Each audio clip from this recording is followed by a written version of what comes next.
Hola, buenas tardes a todos. Gracias por su puntualidad. En un minuto exacto comenzamos. Bueno, menos, aproximadamente 30 segundos. Gracias por estar aquí con nosotros.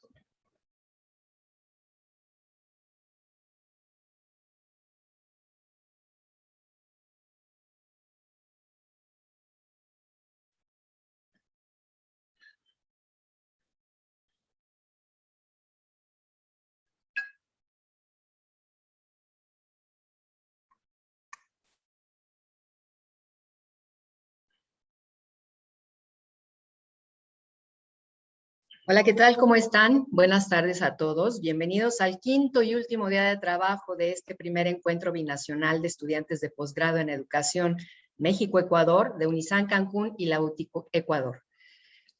¿Cómo vuela el tiempo, no les parece? Ya se nos fueron los 5 días. Bien, les recuerdo por favor mantener sus micrófonos cerrados y las cámaras encendidas. Hemos transitado a lo largo de estos días por cuatro muy intensos en los que la investigación de calidad se ha hecho presente con una audiencia de entre 150 y 190 asistentes cada día, con 4 conferencias a cargo de nuestros especialistas que han demostrado precisamente la relevancia de la investigación educativa, la evaluación realmente formativa y la tecnología disruptiva.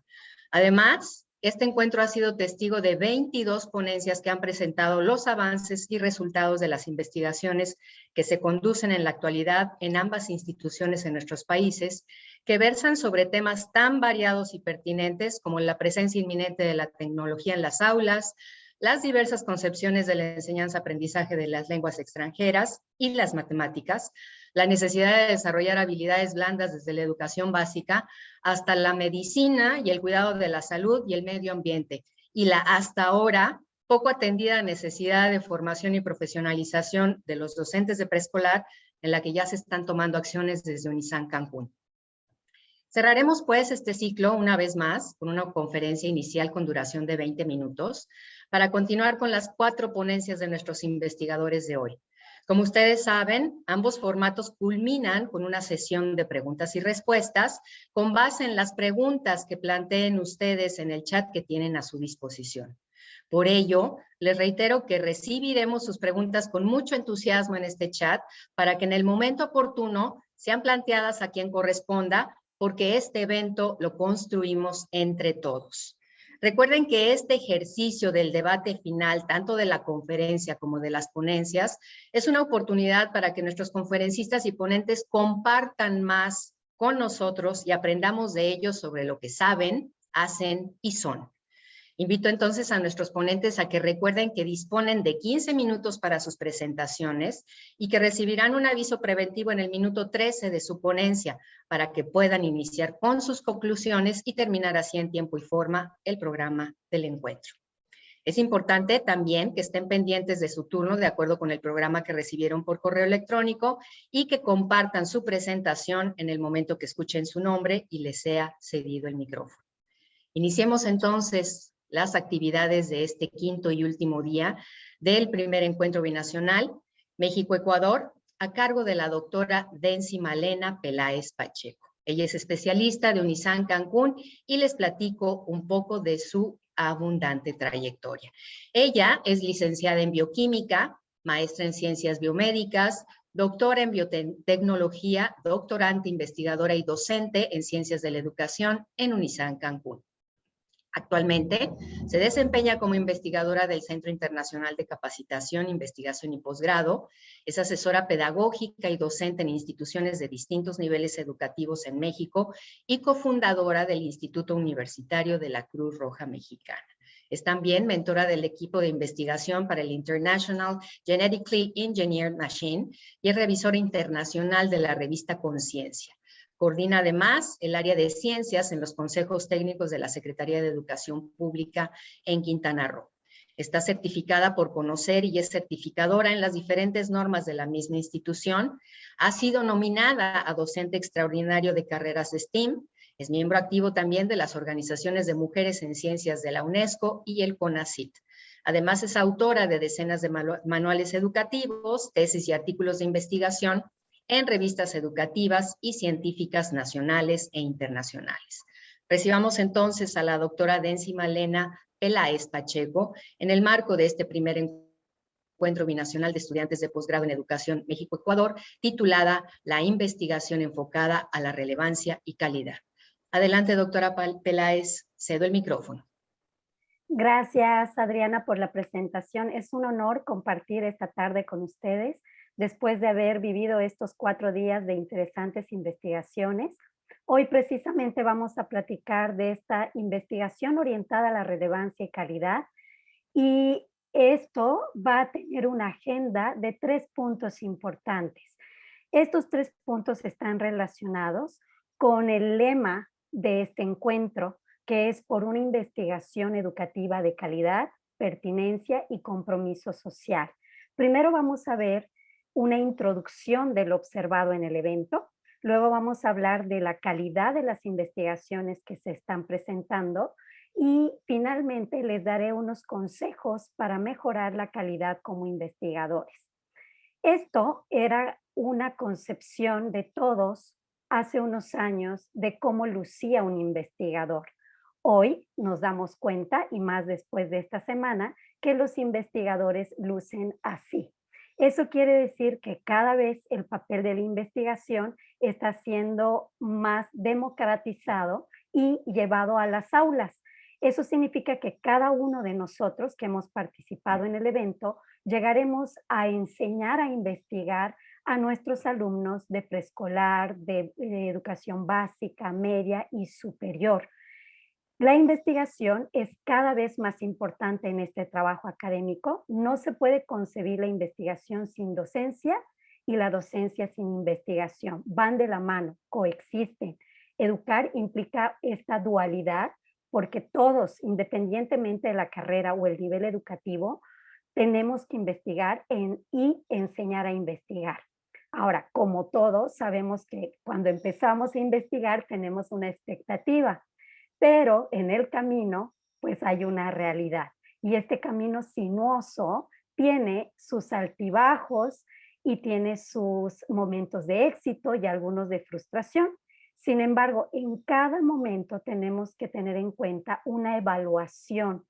¿Por qué? Porque la evaluación es un componente inseparable de la educación y por supuesto nos va a llevar a la mejora. Entonces, ¿cómo yo les puedo decir hoy si las investigaciones que se estuvieron presentando y las que se van a presentar son plausibles o no? Pues ahí, según nuestro queridísimo DiCaprio, pues están muy buenas.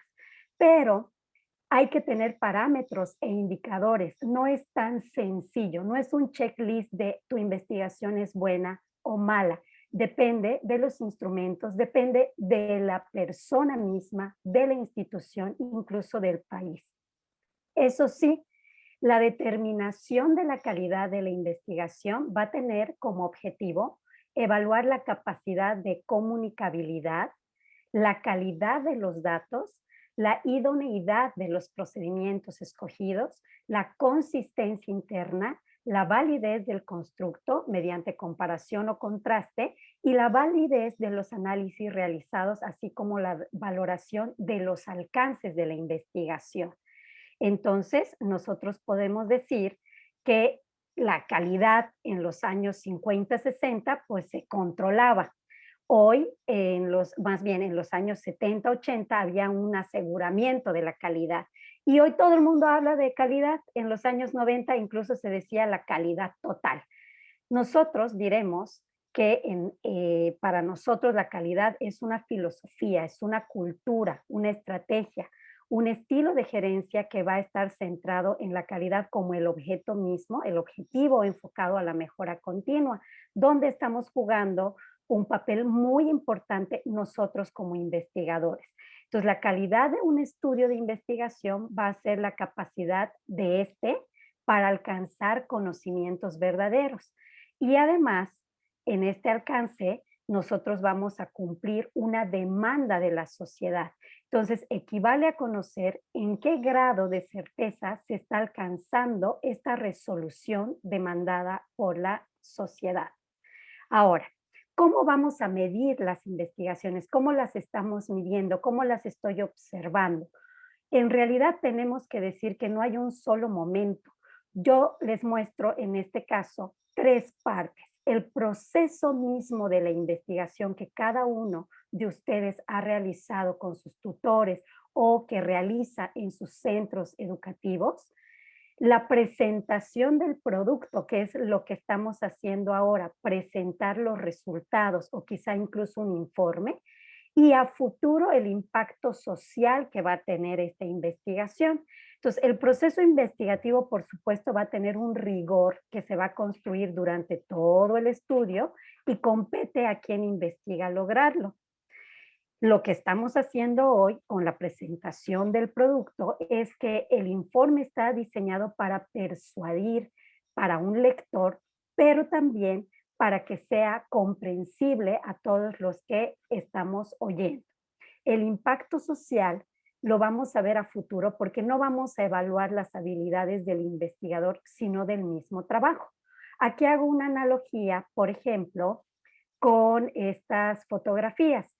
Cuando nosotros evaluamos a un clavadista en las Olimpiadas, son segundos en los que el clavadista muestra todas sus habilidades, su desempeño, pero detrás de ese tiempo hay años y años de entrenamiento donde solamente el entrenador puede estar evaluado. Entonces, quiero que veamos a la investigación así en diferentes momentos.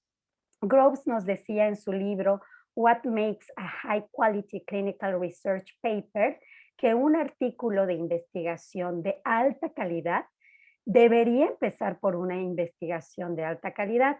Para una buena investigación no es imprescindible que sea larga ni que tenga muchos recursos, sino que haya un buen método científico y por supuesto una gran objetividad. Entonces, cuando nosotros hablamos de la calidad de nuestras investigaciones, principalmente en UNISAN y todas las que hemos visto de la Universidad Hermana Indoamérica, hay palabras clave que son relevantes. O sea, hay una relevancia de la investigación importante, significativa. Alude a aquello que realmente tiene un valor, ya que para que lo que unos es relevante, para otros no puede ser relevante. Y a esto va acompañada la pertinencia, que es oportuna y conveniente. Significa que hay una correspondencia, es congruente con lo que se espera. Entonces, la pertinencia es un criterio fundamental para la elaboración de un proyecto académico, de una investigación, como en este caso, y de una innovación. Al mismo tiempo, son investigaciones contextualizadas porque se construyen con base en la experiencia del investigador. Hay líneas de investigación.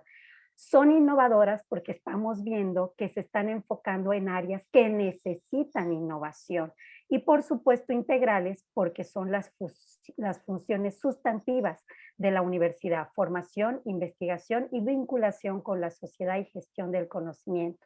Ni que hablar, no tengo que describir sobre la sistematicidad metodológica que cada uno de nosotros lleva a cabo.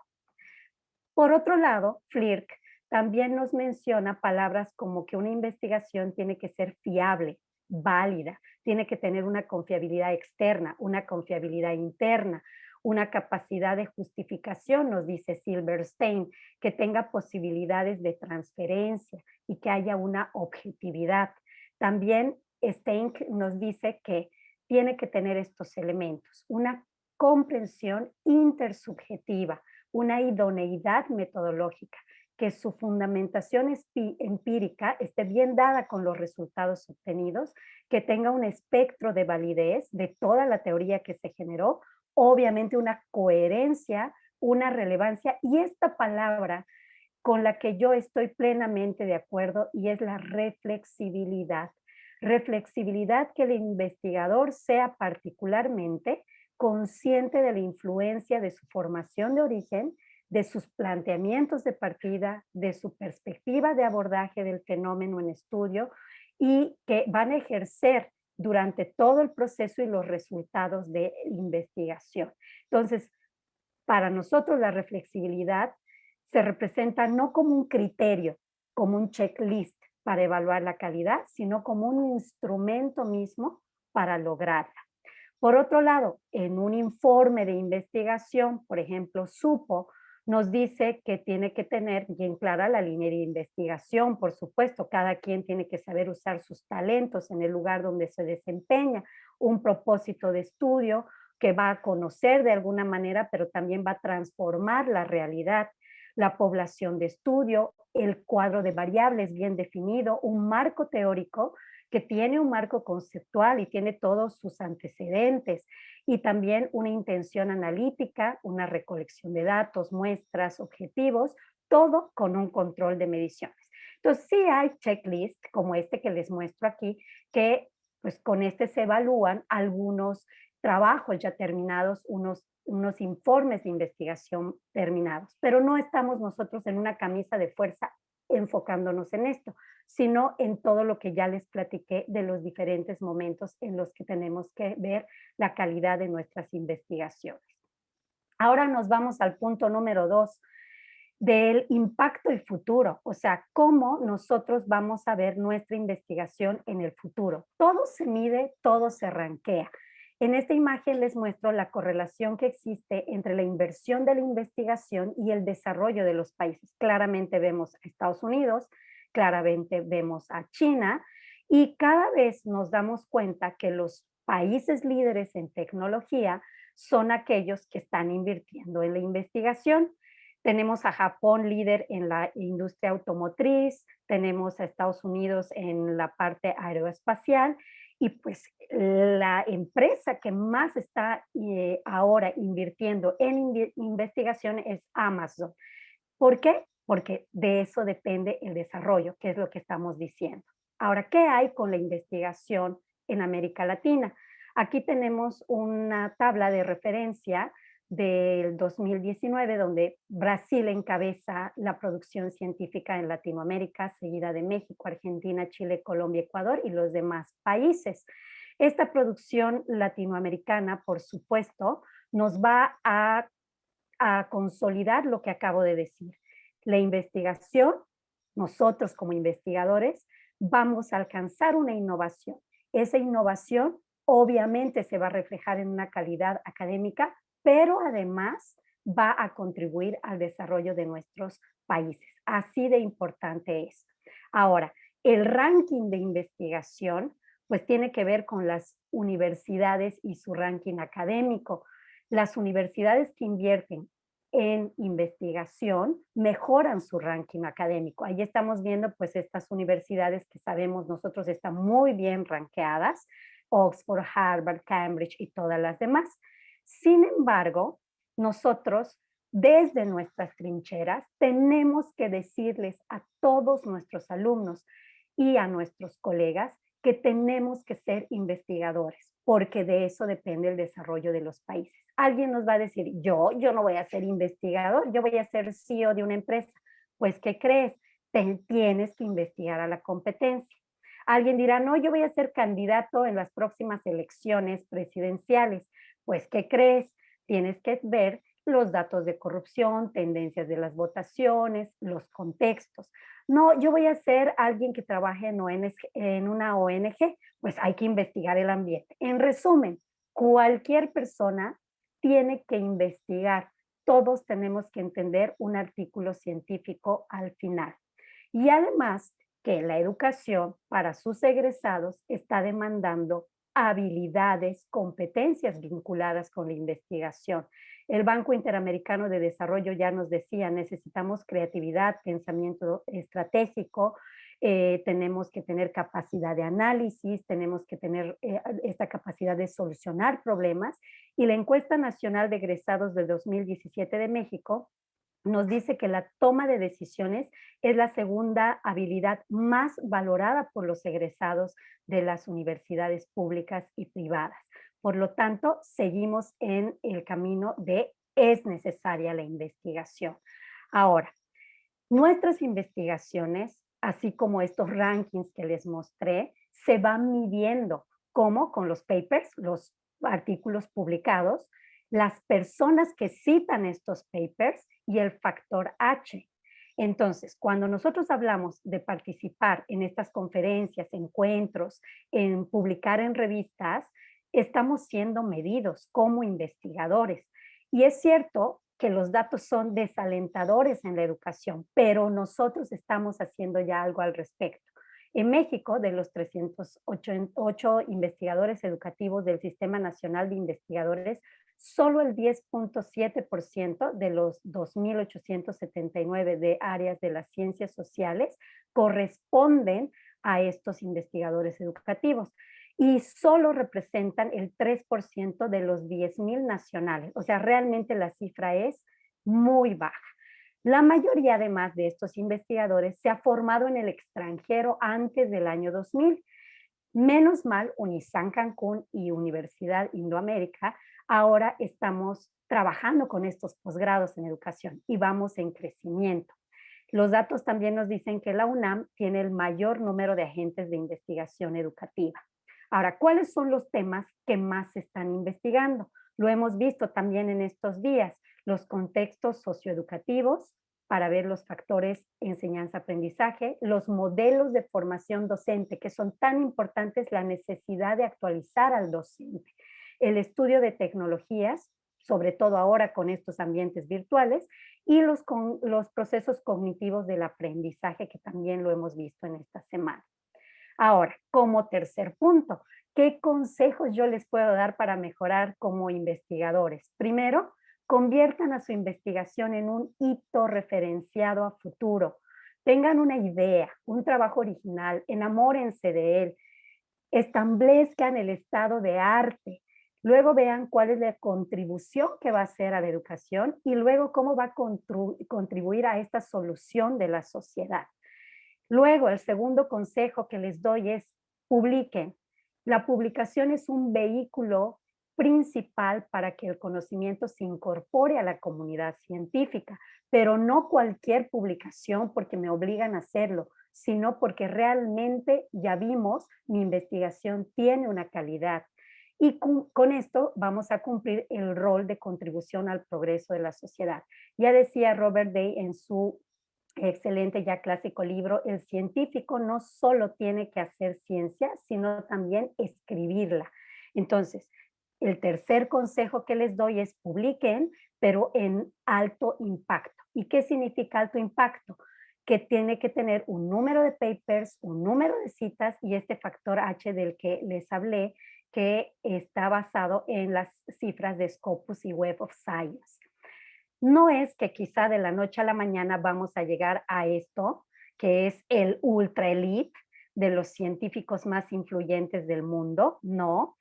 Aquí tenemos, por ejemplo, a José Rodríguez, que es chileno, rector de la Universidad Nacional Andrés Bello. Él está en este grupo de 6,000 investigadores de ultra élite, pero él es una persona que también nos da consejos y nos dice, pues estos datos son datos al fin y al cabo. Lo que hay que hacer es contribuir a la sociedad y tratar de mostrar el estado de arte de lo que nosotros hacemos a los demás. Por lo tanto, aspirar al ranking de Shanghai, que es el más exigente del mundo, que nos dice que sus docentes cuántos premios Nobel han ganado en los últimos 5 años y la productividad de la investigación está en los papers de Nature o Science, pues no vamos a empezar por eso, pero no significa que en algún momento no podamos llegar, al contrario, nos estamos formando para ello. Entonces, estas publicaciones que nosotros vamos a hacer de calidad van a tener un impacto y van a estar en revistas reconocidas, indexadas, arbitradas, como es la Revista Mexicana de Investigación Educativa, por ejemplo. Y el índice H al que vamos a alcanzar, pues nos va a decir si estamos en el 8, en el 11, en el 16. ¿Y a qué se refiere este índice H? Se refiere al número de artículos que nosotros hemos escrito y el número de citas que tiene ese artículo. Entonces, hay personas que tienen índice H de 0.1 y significa que son excelentes investigadores, nada más que aquí hay un problema. Puede ser un investigador con 6 artículos y uno de ellos con 6,000 citas, entonces ya no cuadra el índice H. Y también porque a veces lo que ocurre es que como tengo una carrera más larga, pues voy a tener más artículos, mientras alguien más joven no lo va a tener. También está este factor que nos dice el índice 10. El índice 10 nos indica el número de trabajos académicos que un autor ha escrito y que ha recibido al menos 10 citas, ¿no? También tenemos el índice SJR, que es un factor de medición que establece que la calidad de las publicaciones científicas pues van a estar en una base de datos que es Scopus desde 1996. Entonces, estos factores son importantes, pero no son algo que nosotros tenemos que tener de manera cerrada. ¿Por qué? Porque presenta inconvenientes. Por ejemplo, alguien me dice, publica en una revista de impacto 4. Y yo digo, pues si voy a publicar en una revista de filosofía, la mejor revista de filosofía que hay tiene apenas un impacto de 1.7. Entonces no existe eso. ¿Dónde existen estos indicadores? Pues en la astronomía, en la medicina y en otro tipo de estudios. Pero la educación está tomando relevancia. Entonces, no es un mejor investigador el que tenga un impacto de ingeniería 3 más que un investigador de educación de un impacto 0.8. Hay problemas de normalización, definitivamente sí los hay. Y además, porque muchos de nosotros no tenemos esta cultura de poner el sello a nuestras investigaciones. Por eso les doy este consejo. En el momento de publicar, yo no puedo poner mis dos nombres, mis dos apellidos y en otra publicación solo poner un nombre y el otro utilizar solamente la inicial. ¿Por qué? Porque como los datos se miden por el nombre, como nosotros lo estamos ahí plasmando, va a haber una incoherencia, una variante de nombres modificadas. Entonces, en Web of Science, en CIT, en Publons, Scopus, en ResearchGate, en Google Scholar, tenemos que tener un solo nombre y esa es una cultura que tenemos que tener porque cada una de sus investigaciones tiene que ser en algún momento difundida. Les comento que ORCID es el que ya se está solicitando en la mayoría de las revistas. No puede haber un investigador sin un ORCID, que es un código de investigador que desde el momento en el que yo publico y durante toda mi vida de investigación, ahí va a estar para mostrar mis datos. Entonces, ¿qué podemos decir? Que pues el número de citas va a ser muy bajo siempre en ciencias sociales, en ciencias de la educación, pero nosotros como una comunidad de investigadores en proceso y algunos ya consolidados, vamos a mejorar este panorama.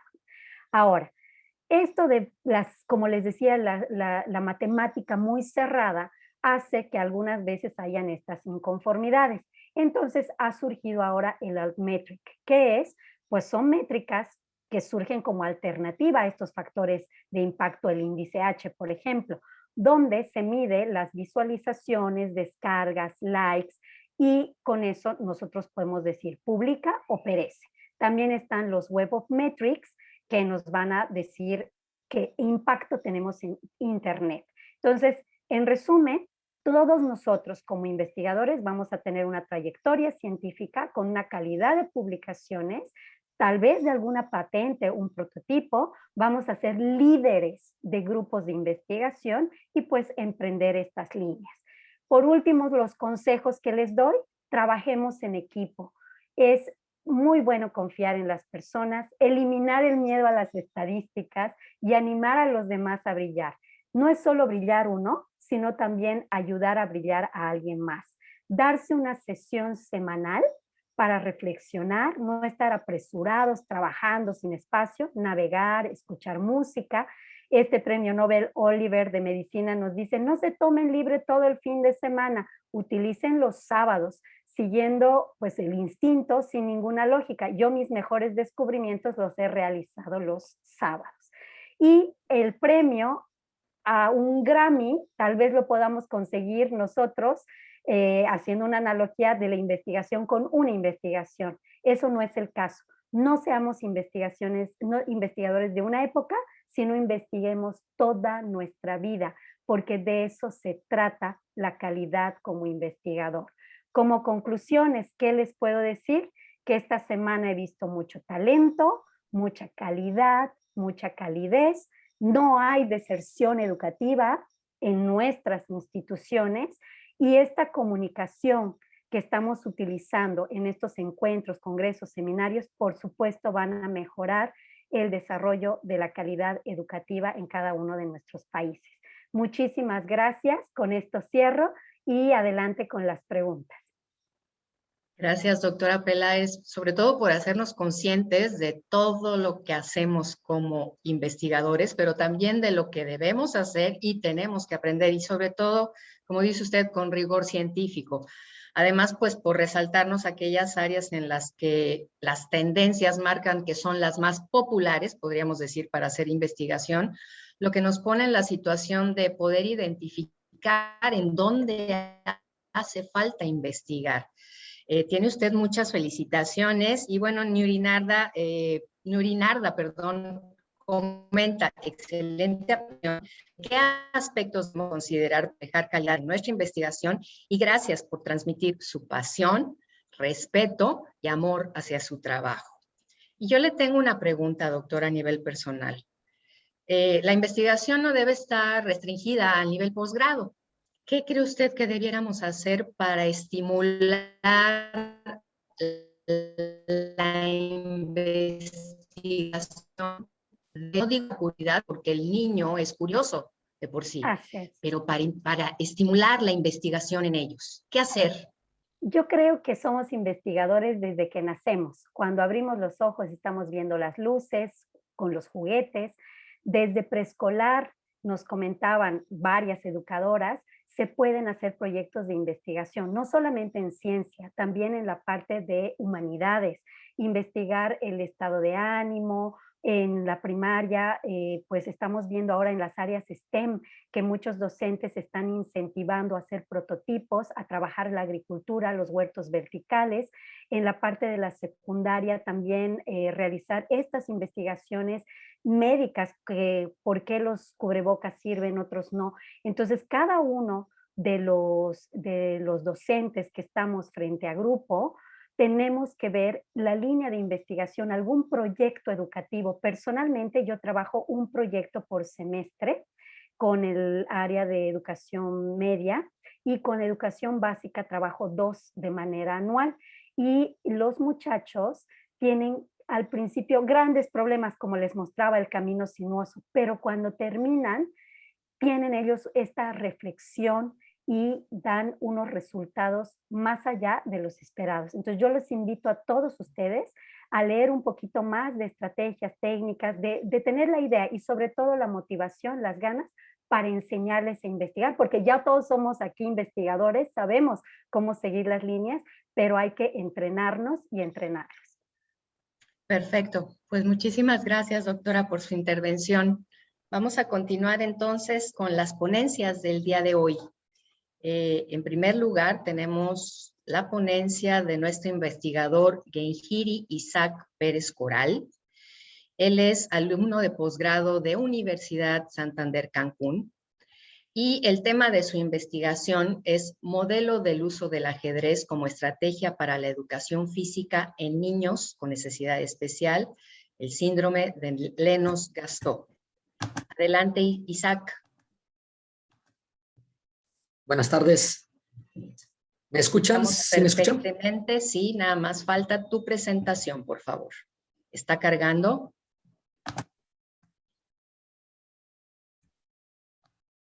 Lista, la tenemos en pantalla, Isaac.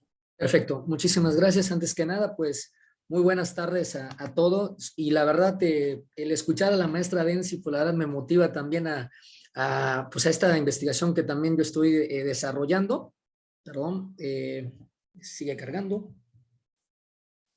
Porque precisamente a mí me toca abordar pues un área de investigación. El título se llama Modelo del uso del ajedrez como estrategia para la educación física con niños de la necesidad especial de síndrome Lennox-Gastaut, siendo un estudio de casos. Y pues antes que nada, pues algunos a lo mejor seguramente no identificarán este tema en particular o este síndrome, entonces va a ser necesario también pues presentarle cierto contexto y también la situación clásica que tenemos que presentar dentro de nuestra ponencia, ¿no? Dentro del desarrollo de nuestra investigación, que es tanto la realidad como la necesidad. En el caso del estado de Quintana Roo, en la actualidad pues no contempla pues precisamente en el plano curricular, ni el ajedrez en nivel primaria, ni tampoco pues tiene considerado pues el cómo enfrentar el caso de un síndrome de Lennox-Gastaut.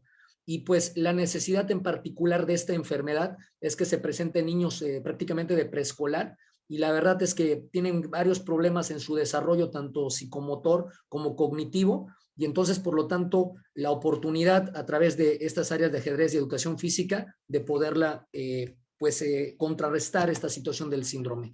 La situación problemática, por lo tanto, es considerar esos retrasos de aprendizaje o esa discapacidad que presenta, que inclusive hasta neuropediatras pues señalan la importancia de estimulación física. Sin embargo, no existe un modelo educativo en México que combine precisamente el ajedrez y la educación física, a pesar de que se reconozca de alguna manera la parte que pueden desarrollar por separado estas dos áreas, ¿no?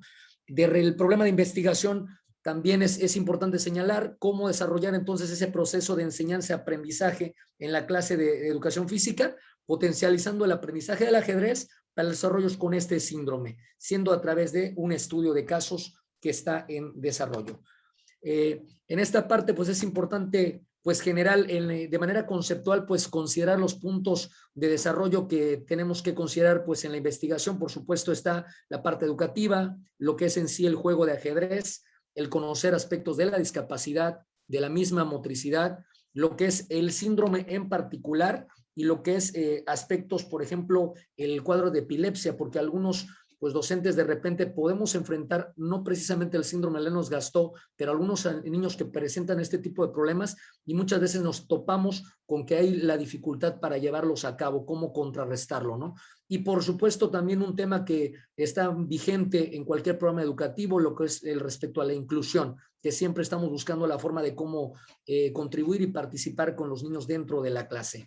Y los conceptos particulares, pues precisamente va a ser esa misma dificultad y la especificidad de explicar precisamente lo que es el síndrome de Lennox-Gastaut. Aquí voy a entrar también ya pues con la explicación de lo que es el síndrome, y que además nosotros nos vamos a topar muchos conceptos muy interesantes que de hecho, la verdad, aquí ahora que se estaban señalando el tema de la investigación, de cómo irla desarrollando nosotros como docentes, pues la verdad nos topamos con mucho material y hay que saber seleccionar qué es lo que pues realmente nos puede servir para un mejor desarrollo, para que poderlo implementar, y más cuando nos topamos con algunas situaciones de características especiales de los niños que nosotros tenemos que desarrollar como docentes, porque pues en la realidad normalmente a veces tenemos un programa que cubrir, pero cuando nos topamos con un niño que tiene alguna situación especial, pues a veces normalmente desafortunadamente, a veces como que los niños se van aislando y tenemos que buscar la forma de integrarlos, porque si no, pues frenamos el desarrollo. Y ese es un reto como docentes que tenemos que enfrentar. Es por eso donde aparece la inclusión y además cuidar el tema del bullying, considerar cómo podemos apoyar también a su desarrollo.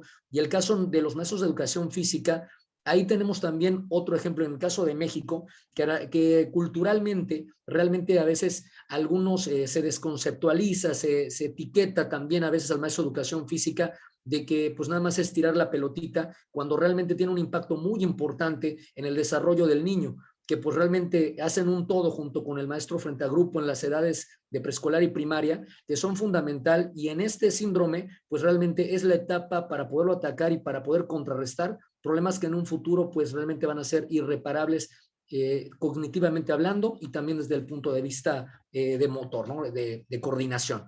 Por lo tanto, es importante pues fortalecer diferentes aspectos, y además qué mejor con investigaciones que se han desarrollado.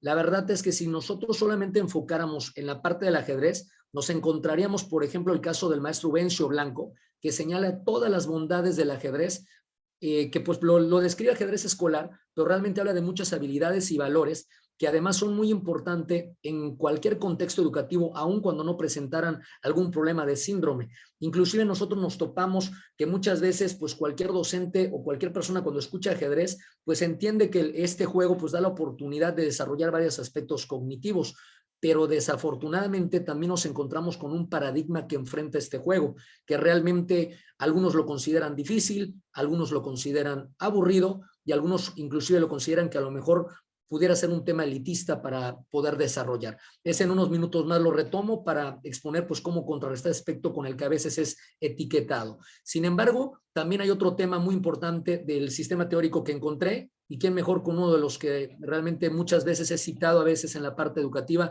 que es el caso de Jean Piaget, a través de la clasificación de juego y la famosa edad de maduración. Sin embargo, nos vamos a encontrar precisamente que pues realmente en cualquier plano educativo, cuando se aprende jugando, cuando se disfruta la experiencia, pues obviamente es vivencial y es más exitoso el desarrollo que se puede tener que cuando se tiene obligado. Entonces, es por eso que el modelo también es importante señalar que hay una parte muy importante que es realmente que los docentes puedan conocer el juego y se puedan creer el trabajo que están desarrollando para que ese impacto se pueda dar con los niños o con los adolescentes en un momento dado, porque realmente esta es la base de que realmente, pues realmente se pueda desarrollar pues todas las características que realmente están justificadas. La segunda parte pues solamente la conocemos, el caso de educación física, los programas por los que ha transitado en el caso del país de México, pues también nos vamos a topar con varios aspectos de que sabemos el desarrollo importante que tiene tanto psíquico como motor, pero imagínense cuando lo complementamos y pues realmente tiene ese éxito.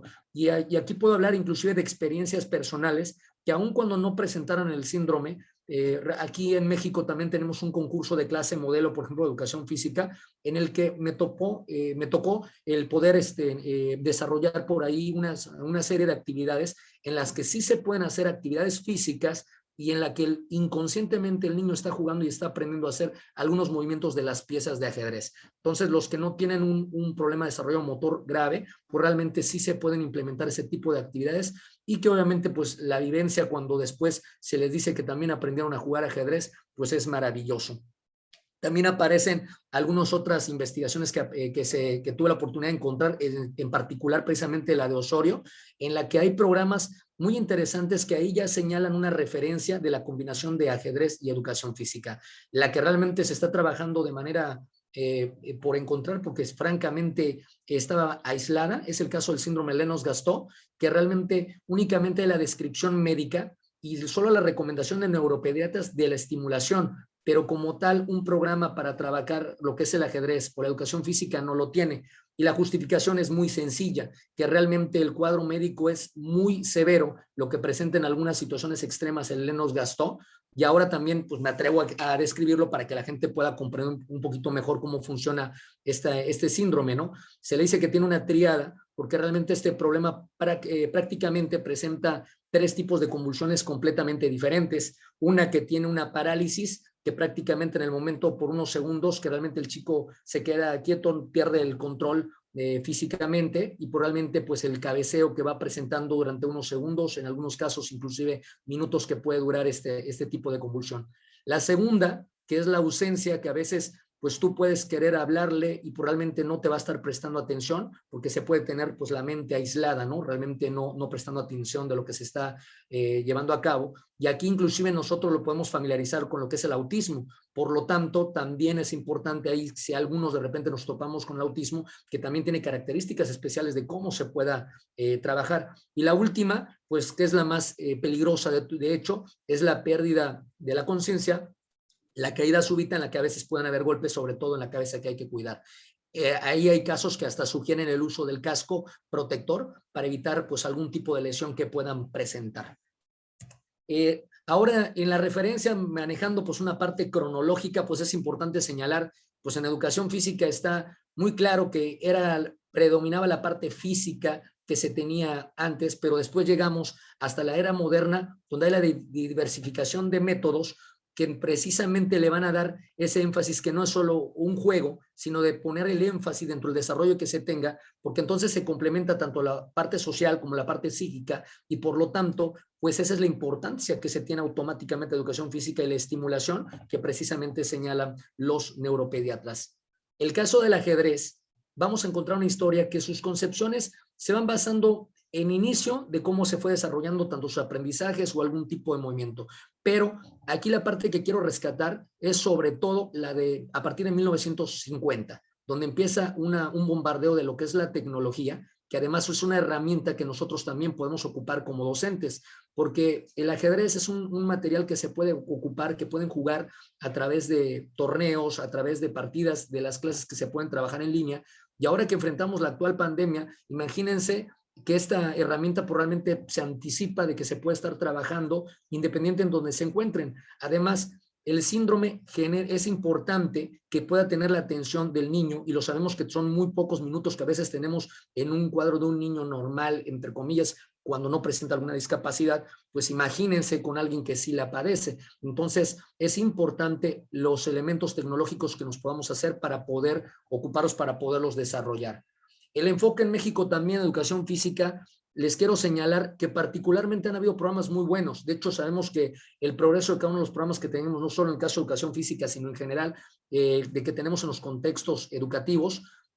Sin embargo, aquí lo que también quiero señalar es que, por ejemplo, la última etapa, el último programa que está vigente en México, el global de motricidad por competencias, inclusive ya con una educación en 2011, pues ahí es importante señalar que tiene cabida este modelo de ajedrez que en un momento se puede trabajar. Y es precisamente... Tenemos 2 minutos, Isaac. Gracias. Y es por lo tanto que también es importante que en este desarrollo que se pueda tener, pues también podamos de alguna manera el implementarlo para poder llevar a cabo lo que genera. El caso del síndrome de Lennox-Gastaut, en la parte que voy a rescatar, aparte de los nombres y el progreso de sus fármacos, es la última parte que inclusive aparecen diferentes medicamentos que se han considerado para su desarrollo como parte alternativa, independientemente de la parte física y las personas que lo citan. Y en la parte que voy a considerar como la más importante es precisamente en la cual, como bien señalaba, la parte del uso de medios tecnológicos, y también que esta combinación, por lo tanto, sería pues una novedad que se pudiera desarrollar dentro de este histórico tendencial que pude encontrar. Y las conclusiones y sobre todo el estudio de la reflexión metacognitiva, puedo encontrar sobre todo de que en la vida debemos dar esa misma oportunidad a todos los niños que presentan alguna incapacidad o alguna habilidad motriz de poder contribuir a su desarrollo, incorporación y por lo tanto la posibilidad de una vida con satisfacciones. Incluso me voy a atrever a citar el caso de un ejemplo por ahí de una mamá que realmente me hizo reflexión de que la niña presenta un problema más severo en cuanto a todo su desarrollo motor, que no puede caminar, y ella decía que a través de ella está consciente que la niña no va a poder correr, por eso le da la importancia de desarrollarla mentalmente para prepararla a la vida. Seamos la diferencia como docentes e investigadores, tenemos un compromiso con la sociedad y este proyecto pues satisface ese compromiso. Muchísimas gracias. Excelente, Isaac. Muchas gracias por tan sensibles conclusiones. Bien, vamos a continuar con nuestra segunda ponencia del día. Nuestra investigadora es Diana Carolina Bolaños. Ella es una de la maestría en educación en el área de innovación y liderazgo ejecutivo en la Universidad Tecnológica Indoamérica de Ecuador. El tema de la ponencia es inteligencias múltiples con los estudiantes que presentan trastorno de déficit de atención e hiperactividad, TDAH, de 5º año de educación general básica. Adelante, Diana, ya está tu presentación en pantalla. Buenas tardes, muchas gracias. Bueno, para mí es un gusto poder presentarles el proyecto. Está realizado bajo la dirección y guía del magíster David Rojas y quien les habla, Carolina Bolaños. Bueno, es importante comentarles un poquito. Está realizado en la Unidad Educativa Fiscal 24 de mayo. La institución cuenta con un acuerdo ministerial desde el año 2016 y se trabaja el proyecto Innovación Siglo XXI. Se maneja la enseñanza para la comprensión en función del trabajo colaborativo y cooperativo mediante la implementación de inteligencias múltiples. Al hablar un poco de las inteligencias múltiples, se utilizan como una herramienta que va enfocada al desarrollo del pensamiento. La línea de investigación del proyecto es la innovación y las sublíneas del aprendizaje en pro de una educación inclusiva con un enfoque de derechos. Se abordan las necesidades educativas especiales, de forma específica el TDAH y las adaptaciones curriculares. Tenemos como problema de estudio el desconocimiento de la aplicación de inteligencias múltiples con los estudiantes que presentan TDAH de 5º año de educación general básica. Se abordan algunas aristas: el trastorno en función de la afección al rendimiento académico, la escasa aplicación de estrategias y el desconocimiento de las herramientas. Al hablar del desconocimiento de la aplicación, tenemos que tener en cuenta algunos parámetros que constan para ello: la falta de atención, los síntomas, la hiperactividad, la impulsividad, lo que genera un aumento en el diagnóstico en pro de las actividades complejas y extensas que los estudiantes deben realizar, lo que conlleva a bajos niveles de aprendizaje. Al hablar de los objetivos, es importante abordar el objetivo general, que es la determinación de la aplicación de las inteligencias múltiples como tal. Tenemos al desarrollo de las adaptaciones curriculares mediante la aplicación de inteligencias múltiples y al trabajo de los docentes con los estudiantes, lo que conlleva al proponer una implementación de adaptaciones curriculares mediante inteligencias múltiples. Al hablar del desarrollo teórico del objeto y campo, en la variable independiente sí se hace énfasis en la enseñanza para la comprensión, el currículo adaptado, priorizado para la emergencia en la que estamos actualmente y el desarrollo de las inteligencias múltiples.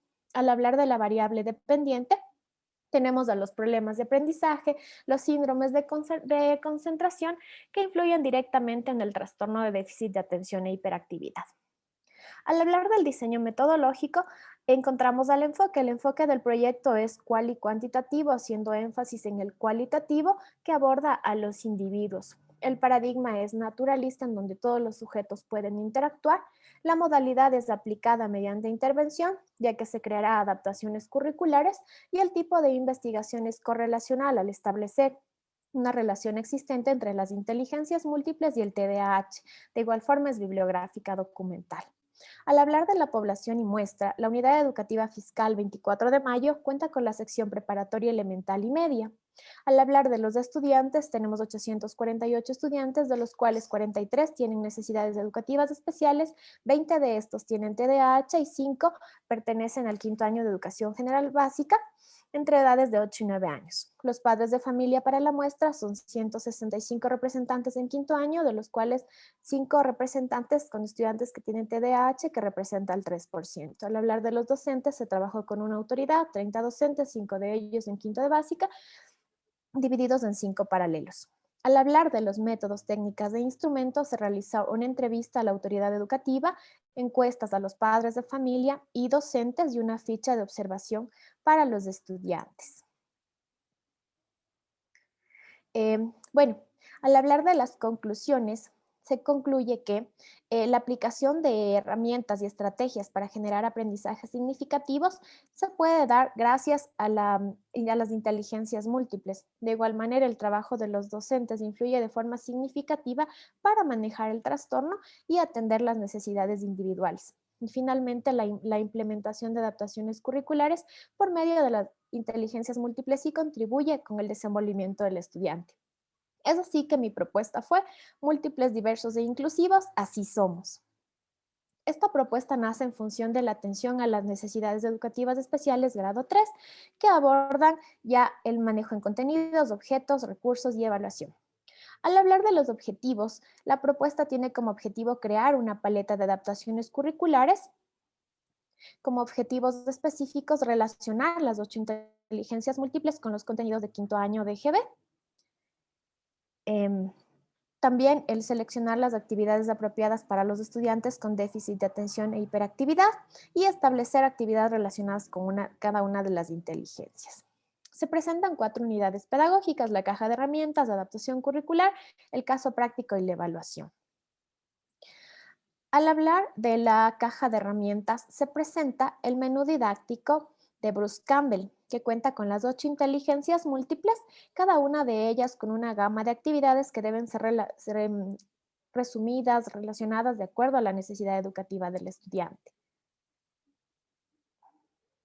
Tengo un problema con las diapositivas. Ya, muy bien. Aquí tenemos las destrezas con criterio de desempeño, que están desagregadas en función del caso práctico que les voy a presentar. Tenemos en cuenta aquí la codificación para poder entender la paleta de adaptaciones curriculares. La primera letra corresponde a la caja de herramientas de Bruce Campbell, el primer número corresponde a la inteligencia que va a ser trabajada y el segundo número a la actividad.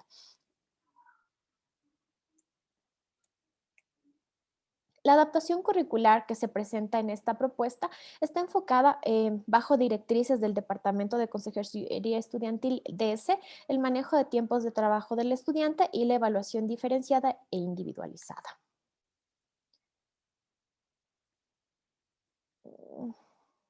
Puedo, ya. Voy a seguir. Muy bien, el caso práctico, de acuerdo a las especificaciones del DS, es importante mantener la rutina, establecer formas individuales, permitir el avance, organizar el tiempo, ser breve, conciso, utilizar el dibujo como un aporte, asociar la información con pistas, ya sean visuales, verbales, y animar constantemente al estudiante. Esta es la paleta de adaptaciones curriculares propuesta. La paleta debe tener un tema. El tema de esta paleta es el mundo mágico de los textos. Tiene 2 destrezas con criterio de desempeño que están adaptadas y por ello su codificación está al final. Tiene una duración de 22 periodos sincrónicos, una duración de 4 semanas, teniendo en cuenta el horario y la virtualidad en la que los estudiantes estaban trabajando. Fue creada en función de las 8 inteligencias múltiples y la caja de herramientas de Bruce Campbell. En el caso práctico, es importante abordar el desarrollo de cada inteligencia teniendo el grado de dificultad del estudiante y la necesidad atendida, sin dejar a un lado la reafirmación positiva y el establecer rutinas de pensamiento. El mundo mágico de los textos tiene 2 competencias, la competencia general, que es el reconocimiento de los textos líricos, en este caso los poemas con sus elementos, y las específicas, la escritura de versos y la construcción de párrafos para la creación de poemas. Tenemos las 2 destrezas con criterio de desempeño, que es reconocer los textos y los elementos que le dan sentido, y así como autorregular la producción escrita mediante la invención y la creación. Tenemos la inteligencia lingüístico-verbal, en donde el estudiante tendrá la capacidad de construir un poema, realizar una lectura comprensiva que le permita enfocarse netamente en lo que el poema presenta. En la inteligencia lógico-matemática, el estudiante tendrá la capacidad de inventar un crucigrama sobre los poemas, sí, siempre siguiendo pistas y desarrollando un juego divertido en función de las preguntas que el docente le pueda proporcionar. En la inteligencia visual espacial, tengamos en cuenta que el dibujo es una forma libre de expresión y de arte. El estudiante tendrá la capacidad o la oportunidad de utilizar el material disponible en casa para poder crear su obra de arte en función del poema trabajado. Al hablar de la inteligencia corporal, el estudiante podrá comunicar por medio de su cuerpo, el lenguaje corporal, las emociones y los sentimientos, utilizando la canción hecho poema. Tenemos aquí una breve reseña de lo que son las partes del poema. Esta es una guía para el estudiante para desarrollar la paleta de adaptaciones curriculares. Dentro de las recomendaciones se establecen realizar mini proyectos. Este es uno de ellos, la inteligencia musical. El día en que me convertí en compositor. Los estudiantes estarán en la capacidad de escribir la letra de una canción que explique qué son los poemas, cómo él puede utilizar su creatividad utilizando las pistas antes trabajadas y manejando su propio avance. Al hablar de la inteligencia intrapersonal, es importante el trabajo en equipo, el trabajo colaborativo y cooperativo, base del proyecto de la enseñanza para la comprensión. Aquí podremos trabajar con un compañero y poder desarrollar herramientas que le permitan abordar el tema que son los poemas. En la inteligencia interpersonal, el estudiante podrá manejar una autorregulación, el conocerse a sí mismo por medio de la escritura de un pasaje, un diario personal, en donde pueda plasmar un tema a elección y pueda convertirlo en un poema. La creación sin límites. Al hablar de la inteligencia naturalista, el estudiante podrá construir versos que incentiven el cuidado de las plantas, teniendo en cuenta, sí, frases cortas, versos cortos, enfocados en la naturaleza y la importancia que las plantas tienen para la preservación y vida de los seres humanos y los seres vivos en general. Al hablar de la evaluación se crea de forma individualizada, personalizada, de acuerdo a la necesidad educativa, pero sin alejarnos de los parámetros ministeriales que debemos cumplir dentro del proceso de enseñanza-aprendizaje. Al hablar del monitoreo y la evaluación de la propuesta, el proyecto pretende Empezar, sí, con un acompañamiento áulico, pedagógico, psicológico, sin descuidar al estudiante. Dentro de la enseñanza para la comprensión, el estudiante es el eje del aprendizaje, es el protagonista, es quien construye su propio conocimiento. La evaluación no solamente es realizada al final, sino que se valoran todos los procesos, los pasos que ellos van dando hasta llegar a la construcción de su proyecto final. En la meta ya tenemos un trabajo individualizado, personalizado, que atiende a una necesidad inclusiva o a una necesidad especial. Bueno, quiero finalizar esto indicando que no creo en las discapacidades, yo prefiero creer en la extraordinaria capacidad de ser capaz. Muchas gracias. Muchas gracias, Carolina, por compartir con nosotros tu interesante proyecto. Muy amable. Vamos a continuar ahora con la tercera de las 4 ponencias del día de hoy. Nuestra investigadora es Lilian Albornoz Vázquez. Ella es alumna de posgrado en Unizan Cancún. El título de su ponencia es Concepción didáctica de la tutoría entre iguales y la relación con el empoderamiento de los estudiantes. Ya está en pantalla tu presentación, Lilian. Adelante. Hola, ¿qué tal a todos? Muy buenas tardes. Para mí es un gusto, un placer, un honor haber compartido toda esta ardua semana con ustedes. Y les comento rápidamente para entrar en contexto.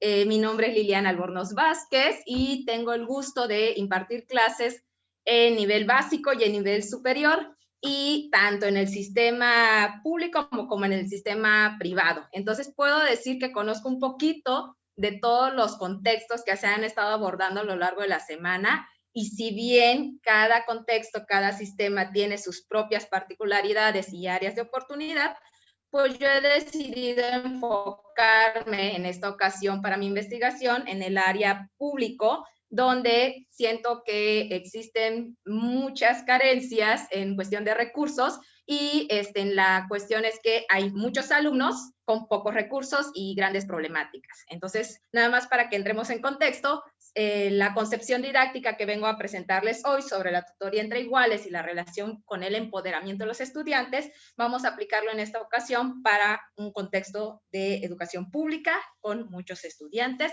pero que puede funcionar también en los otros sectores, ¿ok? Bueno, pues bienvenidos a mi presentación, y quisiera que empecemos reflexionando, dando contestación a esta pregunta. Yo la voy a contestar de acuerdo a lo que estuve trabajando, pero me gustaría que cada quien ponga en práctica a su propia práctica, valga la redundancia. Dice ahí, ¿cuántos estudiantes atendemos por grupo? ¿Ok? ¿Será acaso menos de 20? No lo creo, más en el sector público. ¿Acaso será entre 21 y 30? Tampoco lo creo, no es muy común. Entonces debe ser entre 31 y 40. Don Ramón, que seguramente también ahí en Ecuador conocerán, dice que no, definitivamente no son entre 31 y 40. ¿Será acaso más de 40? Así es. Lastimosamente en el sector público, al menos aquí en México, y me imagino que también por ahí, no Latinoamérica, en específico Ecuador, pues tenemos grupos que son muy numerosos, o sea, mayores de 40 por cada grupo, por cada salón. Ahora, quienes impartimos clase en nivel secundario, esos 40 mínimo, multiplíquenlos por el número de salones o grupos que impartimos. Tengo compañeros que imparten desde 8 hasta 16 grupos de 40 estudiantes cada uno. Entonces, ¿dónde empezó toda esta aventura? Les remonto en el 2012 o 2011, 2012, estaba yo casi recién egresada, y me gustaría que imaginen conmigo la situación en la que me encontraba. Estaba yo por recibir un grupo de tercer grado de secundaria, alumnos adolescentes, las hormonas, los estados de ánimo, todo a lo que da. Después, ahí está Bob preocupado, pensando, imaginándose, te vamos a dar este grupo. Bueno, no solamente son de terceros, son 44 estudiantes, de los cuales 4 brillan por su ausencia. El porcentaje de aprobación del grupo que me iban a dar era menor del 60%, o sea, prácticamente estábamos reprobando. Y la clase se impartía, estaba yo llegando a la escuela y me dijeron, pues te toca darles clases en el último módulo, a las 6:30 de la noche, terminando a las 7:40, cuando ya ni luz del sol hay en el turno vespertino, obviamente. Y pues, ¿qué crees? Es el grupo E, tercero E, conocido más bien como el de los rezagados. Bueno, ahora, no les he mencionado la asignatura que imparto. Imaginen cuál asignatura estoy por impartir a este grupo con tales características. ¿Se imaginan en este horario impartir matemáticas? ¿Qué tal? Sálvese quien pueda, porque, pues, quieramos o no, a pesar de que cada asignatura tiene sus propias bondades, las matemáticas son muy satanizadas, son muy renegadas, no sé por qué, si son tan bellas. Y pues bueno, esa era mi gran predilecto, mi gran dilema. Y pues enseguida me cuestioné, ¿será que exista alguna alternativa para optimizar el tiempo y la eficiencia de la práctica docente? Ahí dice don Ramón, caray, eso sí me interesa. Que además ayuda a optimizar la heterogeneidad marcada en los grupos, porque aquí estamos en la ciudad de Cancún, Quintana Roo, México, y pues como muchos conocerán es netamente turístico, la población es muy flotante, tanto de manera nacional como internacional, y pues los grupos son muy, muy variados, te puedes encontrar absolutamente de todo. Pero no solo eso, una alternativa que a su vez coadyuve a mejorar la autosuficiencia de los estudiantes, ¿verdad? Eso ya suena demasiado pedir. Pues bueno, ya después de tanto y tanto buscar, di con esta maravillosa estrategia, metodología de la tutoría entre pares, ¿ok? Quiero recalcar que en este momento, 2012, en el que estaba, pues yo no tenía ni la más remota idea de qué era investigación. Entonces, lo que mi intuición me dijo, pues bueno, voy a tomar a los alumnos de mayor promedio con los alumnos de menor promedio y pues que trabajen juntos y así va a ser más fácil la carga de trabajo para su servidora, ¿no? Pues bueno, eso fue lo que hice de la manera que pude y entendí y estos fueron los resultados.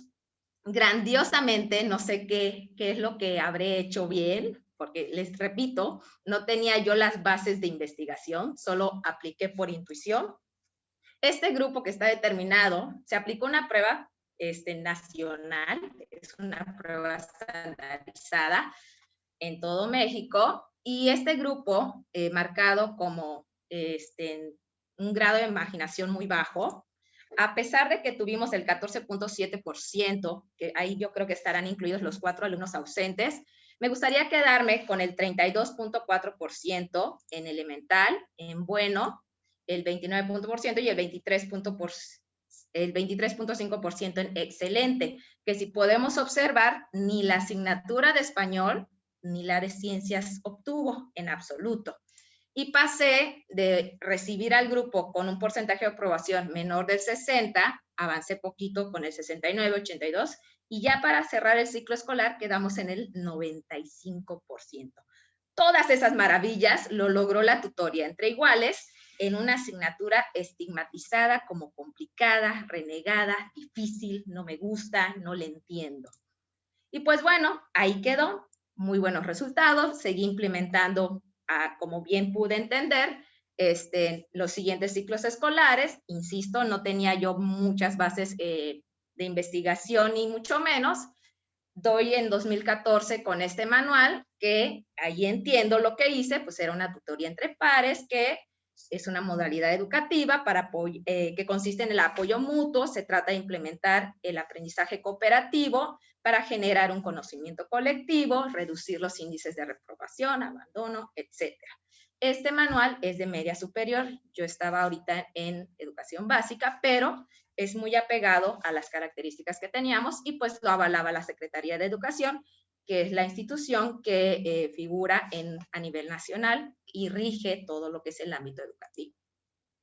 Pasaron, entonces, después de eso me quedé, hice lo mismo durante 7 añitos, hasta que por fin llegó la Universidad UNISAM.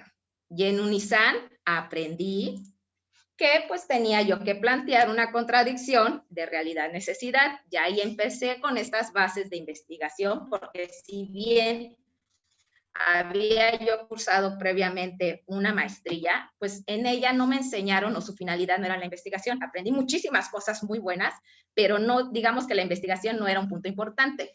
Entonces aquí pues ya entendí que existía una realidad como tal, que si bien habían pasado varios años después de esa experiencia, pues bueno, las variables seguían ahí constantes. Yo sigo en el grupo de la tarde, siguen siendo grupos extensos de 40 o más, y sigue habiendo este estigma de las matemáticas que son complicadas. Entonces mi realidad era justamente eso, no se producía un empoderamiento y tampoco se atendía a las diferencias individuales, por lo que era sumamente necesario generar o desarrollar un proceso didáctico de las matemáticas de mayor motivación y atención a las diferencias. ¿Qué hago con un grupo donde o son muy buenos o no son tan buenos y necesitan trabajar? Pues he aquí la importancia. Y aquí lo que me interesaba es que, bueno, yo puedo lograr que en mi asignatura, que es matemáticas, sean buenos. Pero ¿qué pasa más allá? ¿Por qué no también lo pueden ser en español? ¿Por qué no también en historia, en química, en física, en cualquier otra asignatura o inclusive ya en aspectos de la vida? Y pues es ahí donde surge este problema de investigación.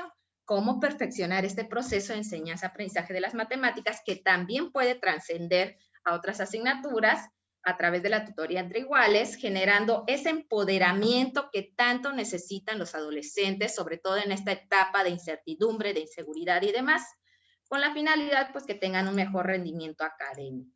Un alumno empoderado es un alumno que no tiene límites, que puede lograr lo que se proponga. Y pues ya me di a la tarea, de acuerdo con lo que fui aprendiendo en UNISAM, pues investigué todo lo que es la base teórica, me encontré con Howard Gardner, que habla sobre la teoría de las inteligencias múltiples, donde me dice que cada individuo posee diferentes capacidades específicas con distinto nivel de genialidad o generalidad. Es decir, todos somos buenos para algo. Y en otras no somos tan buenos, pero no significa que no lo podamos hacer, significa que tal vez nos tenemos que esforzar o dedicar un poquito más de tiempo, pero definitivamente todos podemos hacer todo. Lo que pasa es que algunos tenemos ciertos perfiles, por ejemplo en mi caso, soy muy buena para las matemáticas, pero la parte de los idiomas se me complica un poquito más, pero no quiere decir que por ello no voy a poder hablar un segundo o tercer idioma. Lo que significa es que me tengo que esforzar un poquito más de la media. Entonces, esto es lo que nos enseña Howard Gardner. A lo mejor no todos mis alumnos van a ser matemáticos, pero sí van a lograr desempeñarse al menos en lo necesario para la vida. También me encontré con Stanley Hall, que habla sobre la teoría de la adolescencia, donde dice que en su intento de adaptarse a estos cambios, el joven procura vincularse con su grupo de pares y es ahí donde siente esa seguridad y comprensión. A veces como maestros podemos imponer y no nos damos cuenta. Y por supuesto, nuestro padre, Lev Vygotsky, con su teoría sociocultural y la zona de desarrollo próximo, que nos indica que el sujeto crea su propia cultura al estar en contacto con un grupo social y no únicamente a partir de ellos solos, dando así como resultado después de todo esto la generación de un modelo de didáctica de las matemáticas desde la tutoría entre iguales con la finalidad de buscar un empoderamiento en alumnos de secundaria. Insisto, este modelo está enfocado en las matemáticas porque es mi especialidad, pero estamos ya en proceso de comprobar que puede aplicarse a cualquier asignatura y en cualquier nivel, no nada más a nivel secundaria. Entonces aquí ya no nada más es enfocarnos a la tutoría, que ya está validada como tal, sino que cuáles son los beneficios y qué genera o qué cambios genera este empoderamiento en los alumnos. La palabra clave aquí sería el empoderamiento. Un alumno que se crea capaz de hacer algo que tenía incertidumbre. Entonces, ¿cómo pasar de la frustración a este empoderamiento? Pues bueno, tengo aquí una definición breve de mi autoría que dice que el empoderamiento de los alumnos en matemáticas, educación básica, es el estado de los alumnos que tienen un papel activo en su propio aprendizaje. Si el alumno está activo en su propio aprendizaje, podrá descubrir y apropiarse de ese aprendizaje. Tenemos como 2 contexto minutos, o marco Lilian. teórico. Gracias. Tenemos que, desde la prehistoria, pues ya sabemos que el que sabía más era el que le enseñaba al que sabía menos. Y a lo largo de la historia no ha habido como que algo muy marcado de la tutoría entre iguales, sino que se ha hecho, como yo lo hice en un principio, de forma intuitiva, pero no ha sido propiamente sistematizada. Lo que ha ocurrido, por ejemplo, en los diferentes eventos de la historia, como en la guerra, en diferentes guerras, cuando se van el personal o los adultos acuden a estas situaciones históricas, pues no hay quien atienda a los niños en las escuelas, y pues es ahí donde una persona debe atender a muchísimos estudiantes, y entre otras cosas, damos después ya con lo que es la escuela lancasteriana, en donde un maestro podía enseñar de 200 hasta 1000 alumnos para reducir los costos de la educación y del personal, y esto a través de la tutoría. Instruía a unos poquitos y esos poquitos replicaban todo. Entonces, ya con esto doy paso a mis ideas de investigación, donde me dice que la tutoría entre iguales, basada en el trabajo colaborativo, es propio o propicio para un proceso de enseñanza-aprendizaje en el que deben de haber actividades intencionadas y a su vez generar competencias no solamente para la asignatura, sino también para la vida. Por lo que es importante que sea el docente quien proporcione esta mentoría a un estudiante tutor que sea capacitado y acompañado para que después el tutorado reciba esa retroalimentación y avance, y en algún momento se pueda implementar esta estrategia en otras asignaturas.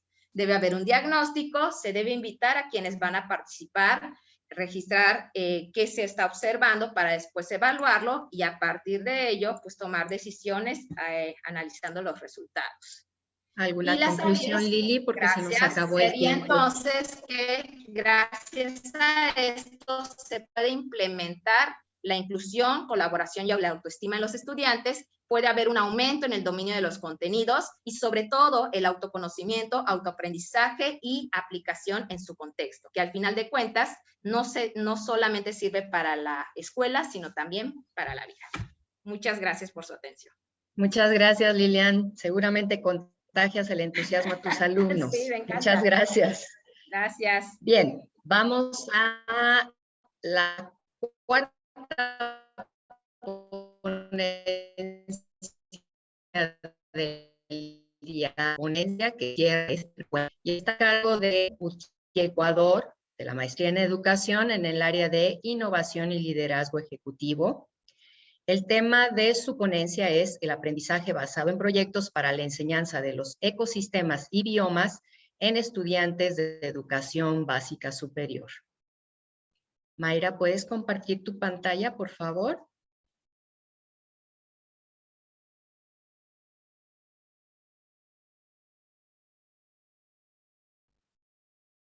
Ya está cargando. ¿Abres tu micro, Mayra?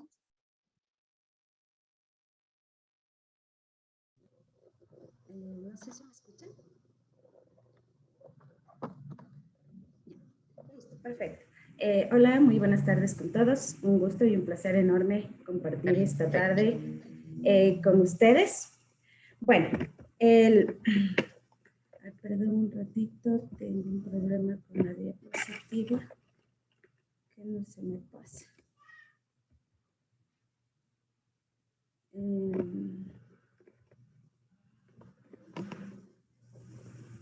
A ver. Un momento.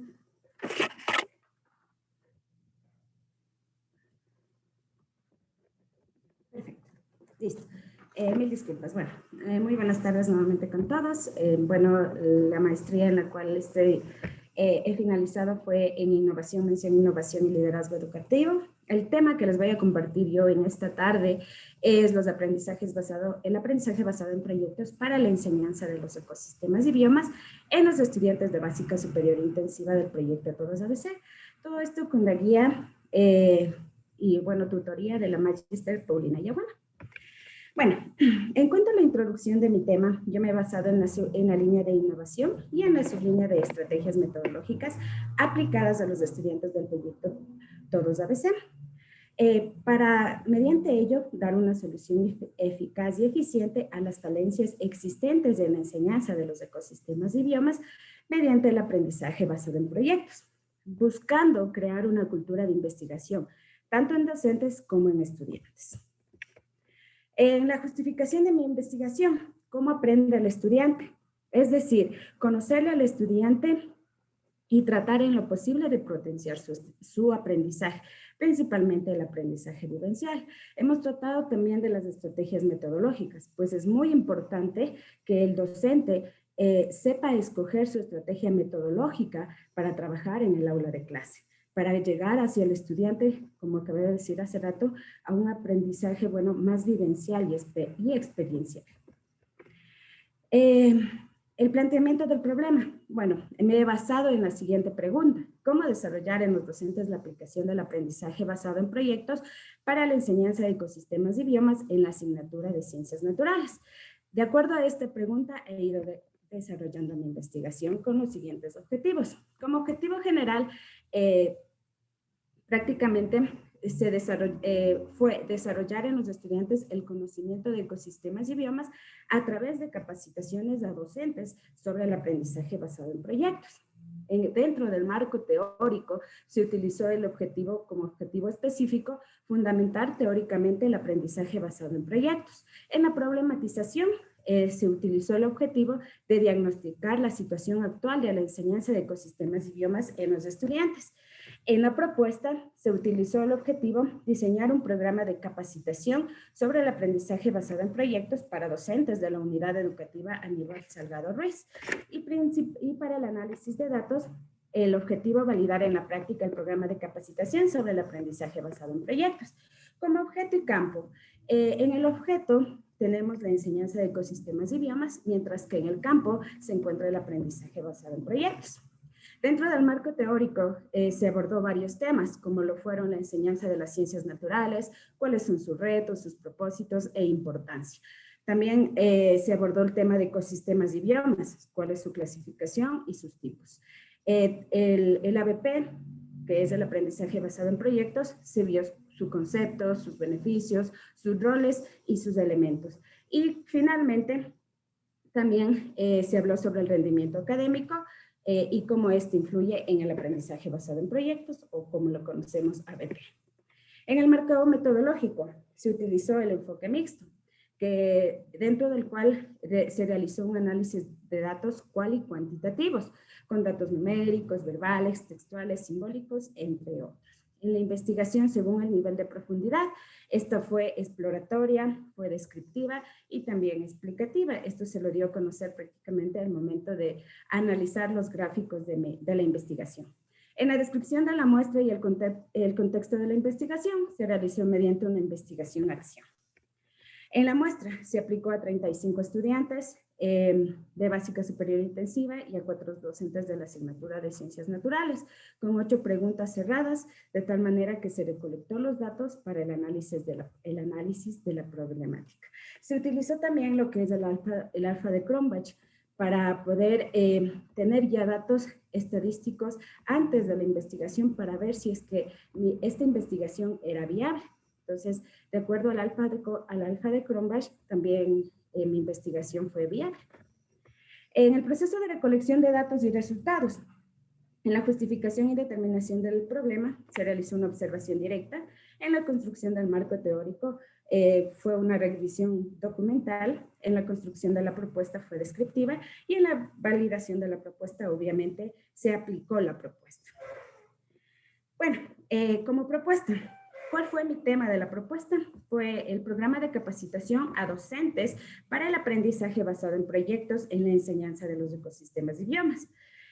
Durante la capacitación se abordó cómo el docente puede trabajar con proyectos dentro y fuera del aula. Además de ello, teniendo muy en cuenta que los docentes son guías o mediadores del aprendizaje, más no son quienes dirigen el aprendizaje, o ellos tienen que dejar ese tradicionalismo a un lado. En cuanto a la metodología, se trabajó con trabajo colaborativo, investigativo, significativo y vivencial. Es decir, que la metodología debe ser principalmente significativa en los estudiantes. Como resultados, tenemos resultados de estudiantes reflexivos que aprendan a solucionar sus problemas, además de ello, construir su propio conocimiento. En cuanto a los objetivos de la propuesta, tengo como objetivo general diseñar un programa de capacitación sobre aprendizaje basado en proyectos para docentes de la Unidad Educativa Aníbal Salgado Ruiz. Entre los objetivos específicos, tengo seleccionar los contenidos pertinentes para la capacitación, planificar la estructura del programa de capacitación, establecer un cronograma para que la capacitación sea eficiente, evaluar los resultados del programa de capacitación, validar el programa de capacitación en la práctica. Bueno, en cuanto a la propuesta contribuye a la solución de problemas. Evidentemente, favorece a la comunidad en innovación en cuanto a la enseñanza-aprendizaje. Además, lo hace más vivencial, motivador, experiencial e investigativo, lo que les acababa de decir hace rato. Este es el objetivo de la propuesta, que el docente conozca sobre la metodología del ABP para que puedan desarrollarla de mejor manera dentro del aula de clase. Los elementos que conforman el ABP, bueno, la metodología del ABP se caracteriza por trabajar con el aprendizaje experiencial y principalmente en equipos. Implementar el ABP en ciencias naturales, obviamente es de gran importancia, pues la asignatura se presta para trabajar en proyectos. Los temas que aborda la asignatura, además de los ecosistemas y biomas, se presta para poder desarrollar proyectos dentro del aula. Los elementos que conforman la propuesta. Tenemos, mi propuesta se dividió en 9 temas de capacitación, en el cual el tema número 1 fue por qué utilizar el aprendizaje basado en proyectos. El tema 2, aprendizaje que fomenta el uso del ABP. En el tema 3, puntos claves del ABP. En el tema 4, el aprender a aprender. Continuamos con cuál es el rol del docente. A continuación se vio también cuál es el rol del estudiante, cómo seleccionar un proyecto, cuáles fueron los beneficios del aprendizaje basado en proyectos y se concluyó con el tema número 9, que fue la evaluación mediante el ABP. Todo este programa de capacitación se lo realizó en 9 días laborables y en los cuales los docentes tuvieron el tiempo. Todos los días se realizó en 2 horas la capacitación. Todos los días teníamos 2 horas al día la capacitación sobre el ABP. Entonces, obviamente tenía esta capacitación, fue una capacitación en Prezi, era motivadora, los docentes participaban, también trabajamos en equipo porque es una de las bases que tiene el ABP. Entonces, todo lo que ellos aprenden deben aplicarlo con los estudiantes. En la evaluación de la propuesta, bueno, la capacitación obviamente debido a la pandemia por la cual estamos cursando fue virtual. La técnica que se utilizó fue un cuestionario. El instrumento fue una evaluación escrita mediante Google Forms. Entonces, el análisis e interpretación de los resultados. La evaluación escrita que se realizó mediante Google Forms, se realizó de ella un análisis e interpretación de resultados, en lo cual se evidenció que los docentes estaban aptos para aplicar este tipo de estrategia metodológica. Obtuvieron calificaciones excelentes de 9 y 10. Entonces, esto quiso decir que la propuesta fue un éxito. En la validación, obviamente, de la propuesta, aparte de la evaluación que ellos dieron en Google Forms, también realizaron un proyecto borrador. Es decir, se pusieron en el plano de alumnos para que ellos también puedan realizar un proyecto. Entonces, ellos hicieron un proyecto borrador y se les evaluó mediante una rúbrica. El proyecto fue excelente, fue perfecto también. Hubo calificaciones de 9 y 10, los cuales evidenciaron que entendieron la capacitación, que les sirvió en la capacitación que se les dio. Bueno, ¿cuáles son los beneficios de la propuesta? Crear proyectos en todas las asignaturas. ¿Qué quiero decir con esto? Que el ABP no solamente sirve para ciencias naturales, sino para todas las asignaturas que abarca el currículo. Además de ello, dominan la metodología del ABP en cuanto al tema de los ecosistemas y biomas. Entonces, dominan ellos en cómo realizar un proyecto en cuanto a ecosistemas y biomas. Imparten los conocimientos de sus estudiantes. Además de ellos, son dinámicos, motivadores, creativos, críticos, reflexivos, investigadores. Y sobre todo, el objetivo principal de la propuesta, innovadores. Aquí tenemos, las evidencias de la propuesta, fue cómo se realizó la capacitación. como ustedes pueden observarla. Y tenemos las conclusiones. Bueno, se ha fundamentado teóricamente que la ABP es una forma efectiva al momento de transformar el conocimiento teórico de los estudiantes en un proyecto que se torna más experiencial y que además ayuda a resolver problemas en el contexto de los ecosistemas y biomas. Es por ello que autores como Morán y Olivares coinciden que la estrategia de la ABP posee grandes ventajas al momento de diseñar. El diagnóstico que se realizó en el marco metodológico reveló las insuficiencias en las estrategias utilizadas por los docentes en la unidad educativa, por lo que las encuestas de docentes y estudiantes revelaron la necesidad de aplicar estrategias más constructivistas por el potencial que tiene la materia para realizar proyectos.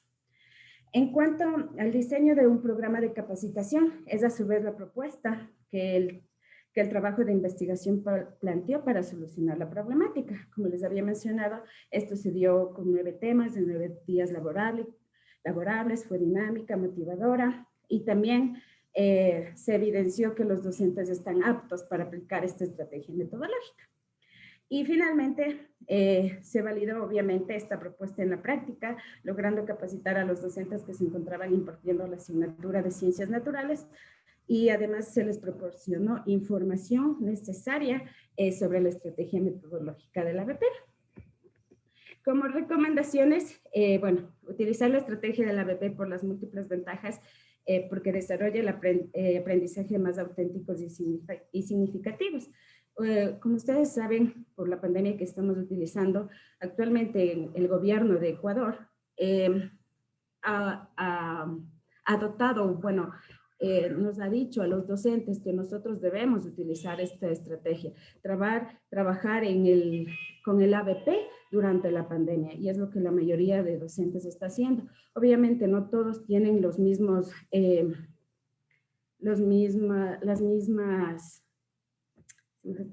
perdón, o sea, no tienen las mismas capacidades, o sea, ellos es como que no conocen, muchos no conocen, perdón, esta estrategia. Entonces, para ellos fue muy difícil adaptarse a este tipo de educación en pandemia. Entonces, muchos desconocían lo que es el aprendizaje basado en proyectos y no suelen trabajar con este tipo de estrategias. Tenemos un minuto, Mayra.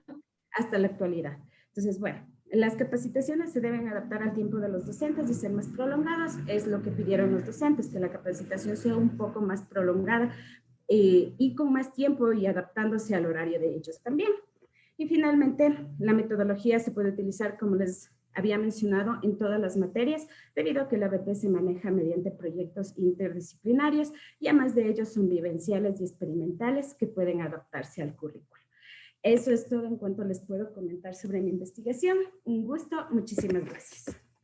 Muchas gracias, Mayra.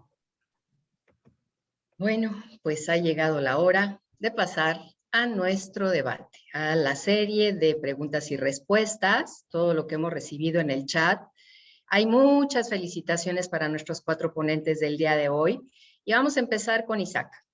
Isaac, pues hay muchas felicitaciones y agradecimientos, sobre todo por compartir los resultados de tu proyecto de investigación. Y tengo aquí una pregunta en específico de José, que dice, ¿la propuesta de implementar el ajedrez en la población descrita es dentro de la clase de educación física o sería como horas de extensión educativa o ámbito de autonomía curricular? Pues, prácticamente la idea es que se pueda adaptar también a las clases de los maestros, a la currícula, porque hay que considerar que hay muchos que no tienen maestros de educación física, aunque pues obviamente hay la flexibilidad de cómo se pueda desarrollar ese programa. Por eso la importancia de involucrarse en ese aprendizaje. Perfecto. Isaac, ¿algo más que nos quieras compartir de tu experiencia? Yo sé que este proyecto tiene un valor estimativo muy profundo para ti. ¿Alguna conclusión? Pues la verdad es que sí, efectivamente, cuando me tocó arrancar el programa de combinar esta investigación, pues tengo presentes dos de mis aficiones principales. Soy profesor de educación física y también en mi caso soy presidente de la Asociación de Ajedrez Estatal, entonces hay un compromiso con desarrollo con el ajedrez, con la educación física, y el síndrome de Lennox-Gastaut lo vino a combinar con algo pues personal, ¿no? Un hijo que presenta esta característica y entonces imagínense, ¿no? Enfrentar las dos cosas que son mis pasiones para que pueda desarrollar el trabajo con mi propio hijo. Muchas gracias, Isaac, muchas gracias. Gracias. Bien, continuamos ahora con Carolina.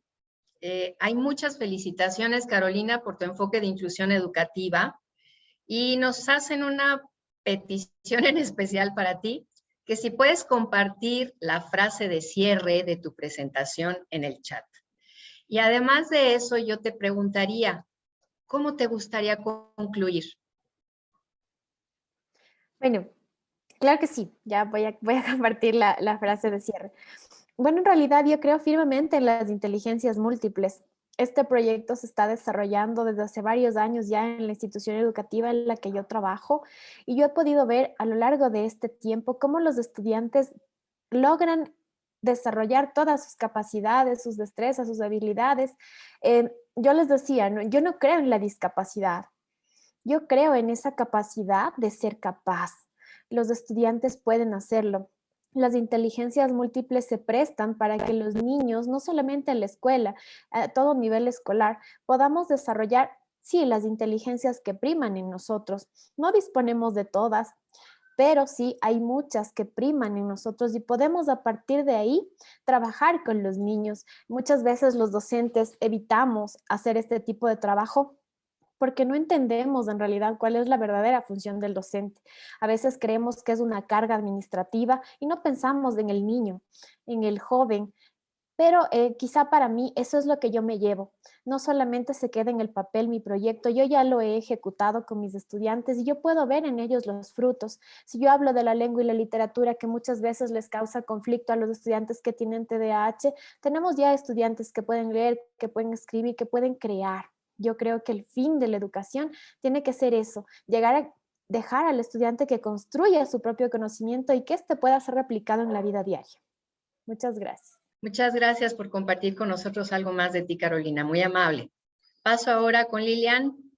Hay muchas felicitaciones por la estrategia y por los logros alcanzados, también por tu entusiasmo. Y te voy a leer varios comentarios para que pues al final tú nos hagas una conclusión. Comparte que él en su experiencia como docente en Mérida, Yucatán, impartió clases por 2 meses a un grupo de 65 alumnos. Helen te dice que se nota la importancia que tiene tu investigación en cualquier nivel y en cualquier asignatura. Mayra dice, excelente trabajo de investigación y empezar por empoderar a los estudiantes. Nurinarda, excelente experiencia, sigue innovando en educación pública que hace mucha falta. Marta, el modelo de tutorías entre iguales ya se ha aplicado en escuelas multigrado en educación primaria.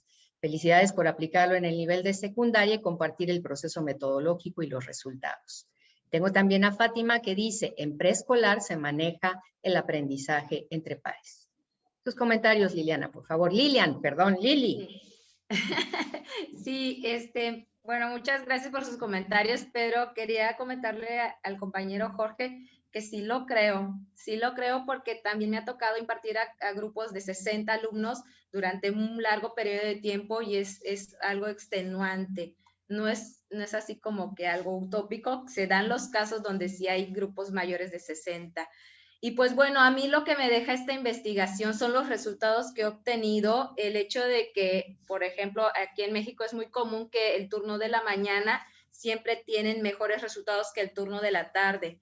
Y gracias a este trabajo que hemos estado compartiendo con los compañeros docentes, hemos logrado invertir esa premisa de que los de la mañana tienen mejores resultados que los de la tarde. Ahora los alumnos de la tarde han tenido participaciones más destacadas en exámenes, en pruebas, en otros tipos de competencias, lo que significa que sí está habiendo un avance, sí hay un resultado y la tutoría entre pares es algo muy noble, que al igual que el aprendizaje basado en problemas, es muy rico y se puede adaptar no solamente en secundaria, como bien comentan, también está en preescolar, en primaria, yo inclusive a nivel superior que también imparto, lo he aplicado y siempre he recibido muy, muy buenas respuestas.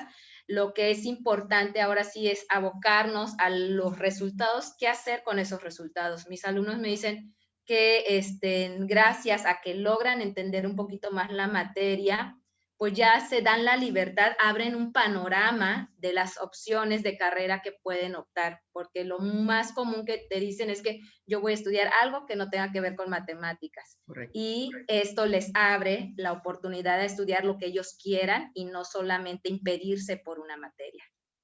Muchas gracias, Lilian, muy amable.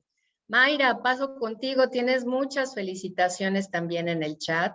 Yo te pediría si nos puedes dar una conclusión de la implementación de este taller que diseñaste para tus docentes. ¿Cuál fue tu experiencia final? Aunque ya nos platicaste algo, alguna conclusión. Gracias, Mayra. Bueno, mi experiencia final fue grande, la verdad, debido a que existen, como mencionaba hace rato, docentes que no manejan hasta el día de hoy muy bien las estrategias metodológicas. Entonces pasó esto en Ecuador, que cuando la pandemia llegó, todo el mundo era trabajo virtual y nadie sabía qué hacer. Muchos no desconocían de las estrategias metodológicas, otros ni siquiera sabían que existían este tipo de estrategias metodológicas. Entonces fue algo nuevo para los docentes, hablo aquí de Ecuador, ¿no? Entonces, el Ministerio de Educación de aquí de Ecuador propuso que todos los docentes deben trabajar con el aprendizaje basado en proyectos y muchos desconocían. Entonces, pese a que mi investigación fue antes de la pandemia, entonces yo ya venía trabajando con esta estrategia que para mí fue mucho más fácil llegar a los estudiantes, ya que ellos conviven, ellos tienen la experiencia de realizar el proyecto. Ellos manipulan, ellos salen, se divierten, comparten en equipo, trabajan en equipo, entonces para ellos es muy distinto y el aprendizaje significativo que ellos tienen es grande, porque luego a la siguiente clase se les pregunta, incluso al siguiente año se les pregunta y ellos saben. Entonces ahí uno se da cuenta que fue significativo. Entonces para mí el aprendizaje basado en proyectos significa mucho y es una estrategia muy útil para las materias, no solo para ciencias naturales. Perfecto, gracias por compartirnos, Mayra. Bien, pues vamos a dar ahora la bienvenida a la maestra Jacqueline Peña Herrero Melo. Ella tiene un mensaje para nosotros con respecto a la clausura de este evento. Es directora de posgrado de la Universidad Tecnológica Indoamérica de Ecuador. Adelante, maestra Peña Herrero, cedo el micrófono. Muy buenas noches con todos. Muchas gracias, profesora Adriana, al doctor Pedro Alonso Alemán, a la doctora Teresita, a todas las personas que nos han acompañado durante esta semana. En primer lugar, quiero hacerles llegar un saludo muy cálido de parte de nuestras principales autoridades en la Universidad de Indoamérica, el señor canciller, que es el promotor de esta universidad, el señor rector, el doctor Franklin Tapia de Faz. Quiero asimismo, a nombre de la Dirección de Posgrado, de los posgrados de educación, también hacerme presente con una felicitación primero a los organizadores. Nosotros de estas jornadas salimos con muchas experiencias enriquecedoras. También hacerles llegar una felicitación a los señores ponentes, tanto de UNISAN como de nuestra Universidad de Indoamérica. Me siento orgullosa de haber escuchado las ponencias, de haber escuchado las propuestas, pero sobre todo me siento orgullosa porque llegamos acá con muchas expectativas y salimos con muchas inquietudes. Como universidad, como posgrado, entendemos que este camino de la investigación en el cuarto nivel es la única manera de llegar a impactar positivamente, ¿no es cierto?, en el contexto en el que nos desenvolvemos, y es un compromiso mayor cuando hablamos de las maestrías de educación. Tradicionalmente en América Latina y en el Ecuador se considera a la docencia como una profesión bastante modesta, digámoslo así.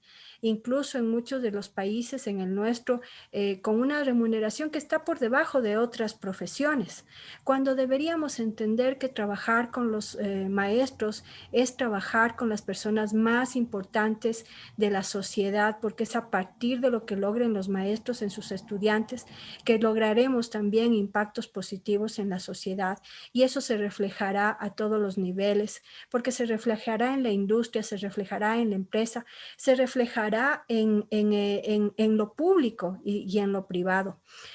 Pero no solo hablar de lo que significa el conocimiento per se de cualquiera de cualquiera de las áreas que son tan importantes. En las conferencias hemos oído cómo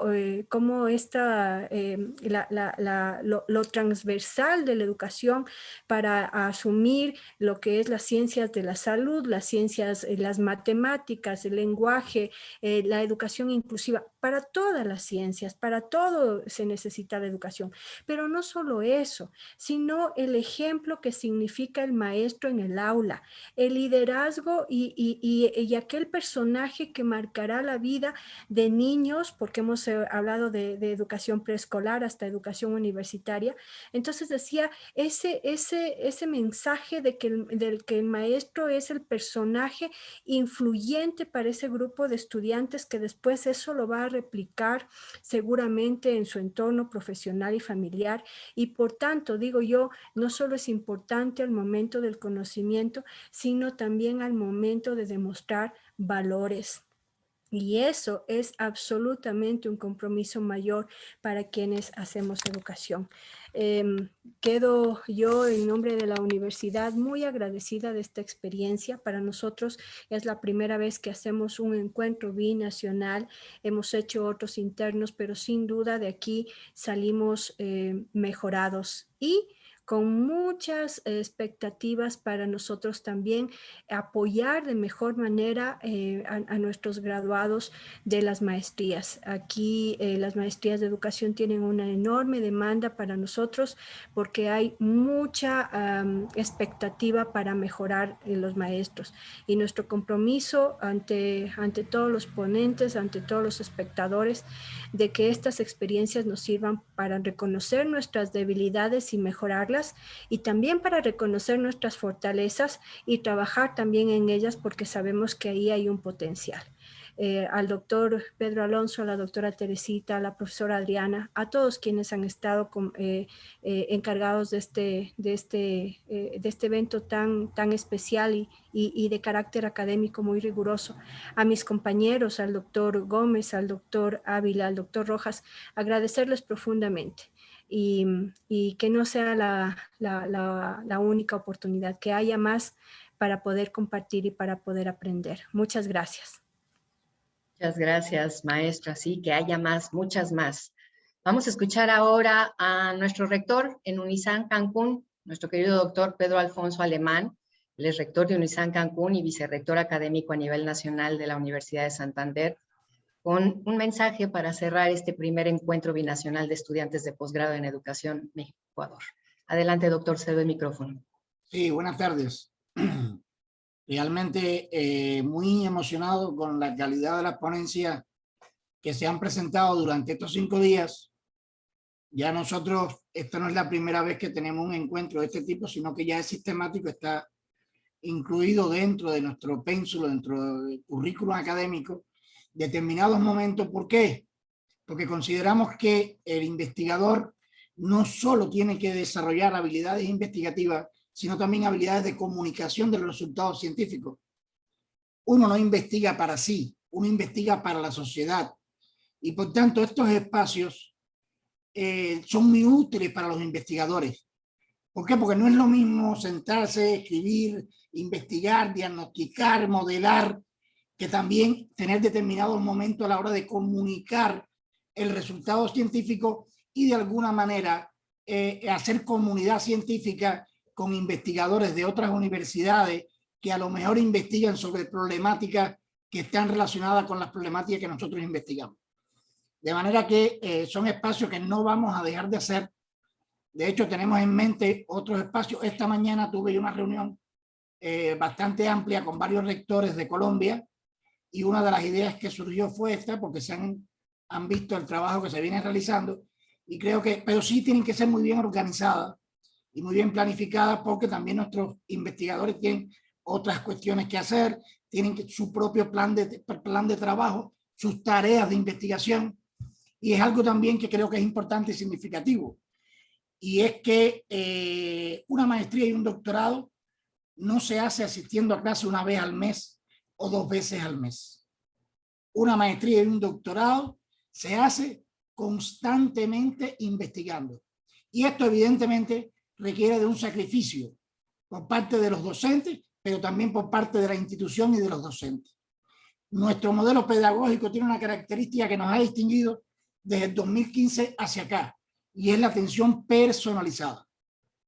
Es decir, nosotros estamos trabajando online, pero estamos trabajando online con un aula virtual didácticamente fundamentada, con los profesores formados en el modelo pedagógico, en la atención personalizada y en los encuentros online que hacemos con nuestros estudiantes en determinados momentos al mes. De manera que lleva todo un modelo pedagógico institucional que conlleve a que la investigación científica tiene que ser el eje transversal de los programas de maestría y doctorado. No se concibe un docente que no sea un investigador. De manera que estas investigaciones que estamos realizando tienen que tener una pertinencia, tienen que tener un impacto en la sociedad, pero sobre todo en el contexto de donde sale el investigador. No es todo, nuestros investigadores tienen que investigar sobre problemas reales de su contexto educativo. ¿Cuántos investigadores o cuántas personas no hay graduadas de maestría y de doctorado en educación en nuestros países? Hay miles, cientos de miles de máster y doctores en ciencias de la educación, pero ¿cuántos problemas realmente se han solucionado en la práctica educativa?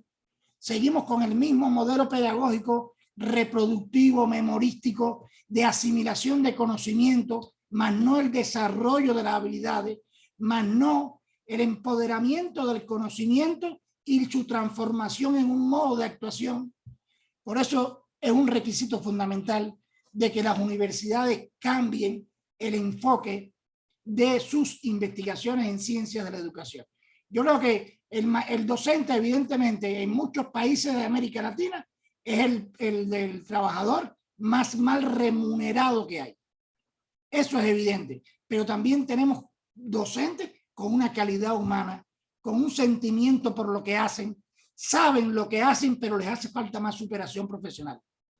Yo creo que el docente que no investiga jamás va a enseñar a sus estudiantes a resolver problemas de manera científica, a resolver problemas de su profesión. De manera que, y paralelo a ello, es importante no olvidarnos que los investigadores, ante todo, tienen que poseer valores. Tienen que ser personas que eduquen con su ejemplo. Es decir, no es que yo soy educador aquí y en la calle soy otra persona. Yo soy educador en todo momento y en todo lugar. Por tanto, yo a veces digo que el mejor método de enseñanza-aprendizaje no es ni el método de proyecto ni el método de investigación, sino que el mejor método de enseñanza es el ejemplo. El ejemplo que le transmitimos a nuestros estudiantes. Cuando un estudiante ve que nosotros nos preocupamos, nos capacitamos, nos formamos, el estudiante está recibiendo esa incidencia de nuestro ejemplo y lo toma como suyo. De manera que el docente tiene que ser un profesional íntegro, que no solamente tenga conocimiento, que no solamente sepa lo que enseña, sino también cómo enseña, cómo enseñar a pensar al estudiante.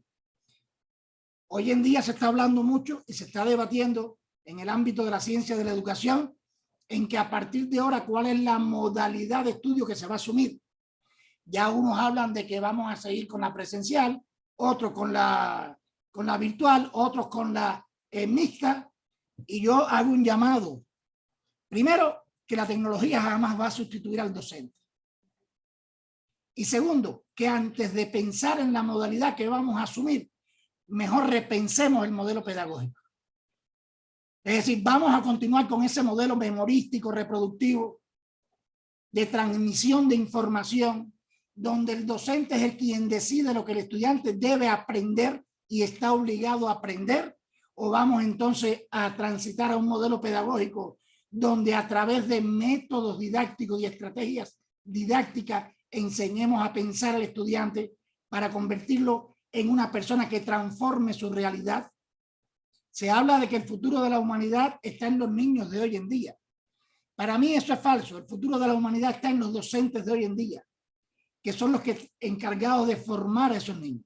Por tanto, no me quiero alargar mucho porque se me va el tiempo, pero sí creo que hay que ponerle más corazón y más ciencia a lo que hacemos como universidades. Tenemos que centrarnos en el aprendizaje, no en la enseñanza.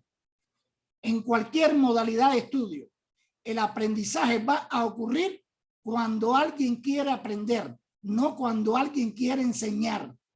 Por eso hay que comenzar por motivar al que aprende, para que se sienta estimulado por el aprendizaje. El mejor indicador de calidad de la enseñanza radica en la calidad del aprendizaje. Si el que aprende aprendió, el que enseña enseñó.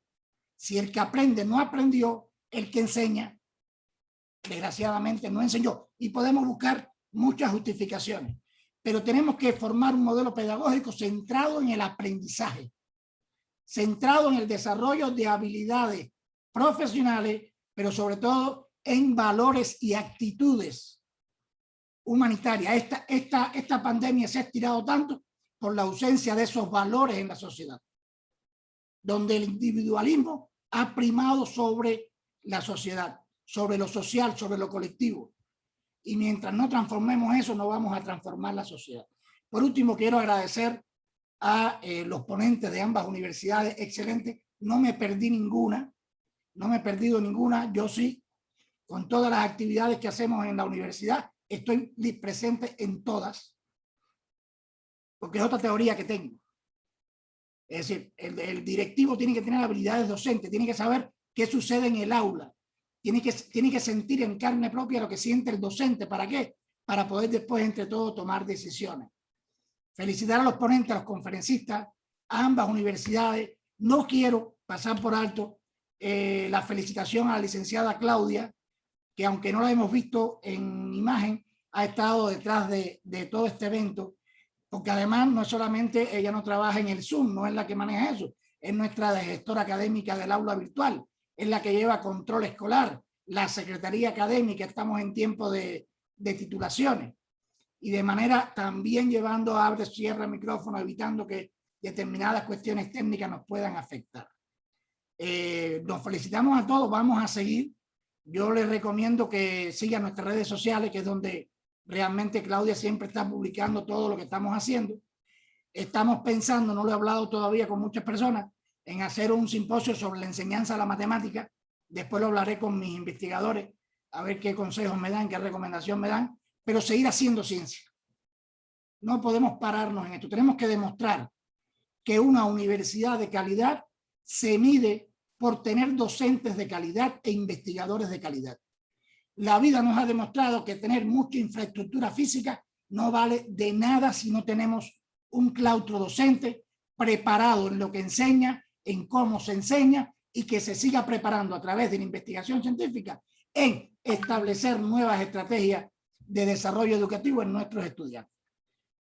Todo lo que yo quería decirle, el mensaje que quería transmitirle. Le doy la palabra entonces a la doctora Adriana para que ella haga el cierre general del evento. Muchas gracias.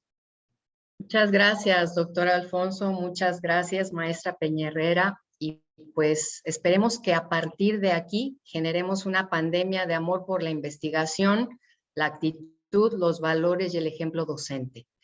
Si me permiten, quisiera leer la siguiente cita para cerrar nuestro evento. Y dice así: nunca pude, a lo largo de toda mi vida, resignarme al saber parcializado. Nunca pude aislar un objeto de estudio de su contexto, de sus antecedentes, de su devenir. He aspirado siempre a un pensamiento multidimensional, Nunca he podido eliminar la contradicción interior. Siempre he sentido que las verdades profundas, antagonistas las unas de las otras, eran para mí complementarias sin dejar de ser antagonistas. Nunca he querido reducir a la fuerza la incertidumbre y la ambigüedad. Estamos en un nivel prehistórico con respecto al espíritu humano y solo la complejidad puede civilizar el conocimiento. Edgar Morán. Muchas gracias a todos nuestros participantes, muchas gracias a todos nuestros conferencistas, gracias a Unisan Cancún, gracias a UTI Ecuador. Buenas noches, gracias a Dios que estamos vivos. Un abrazo virtual.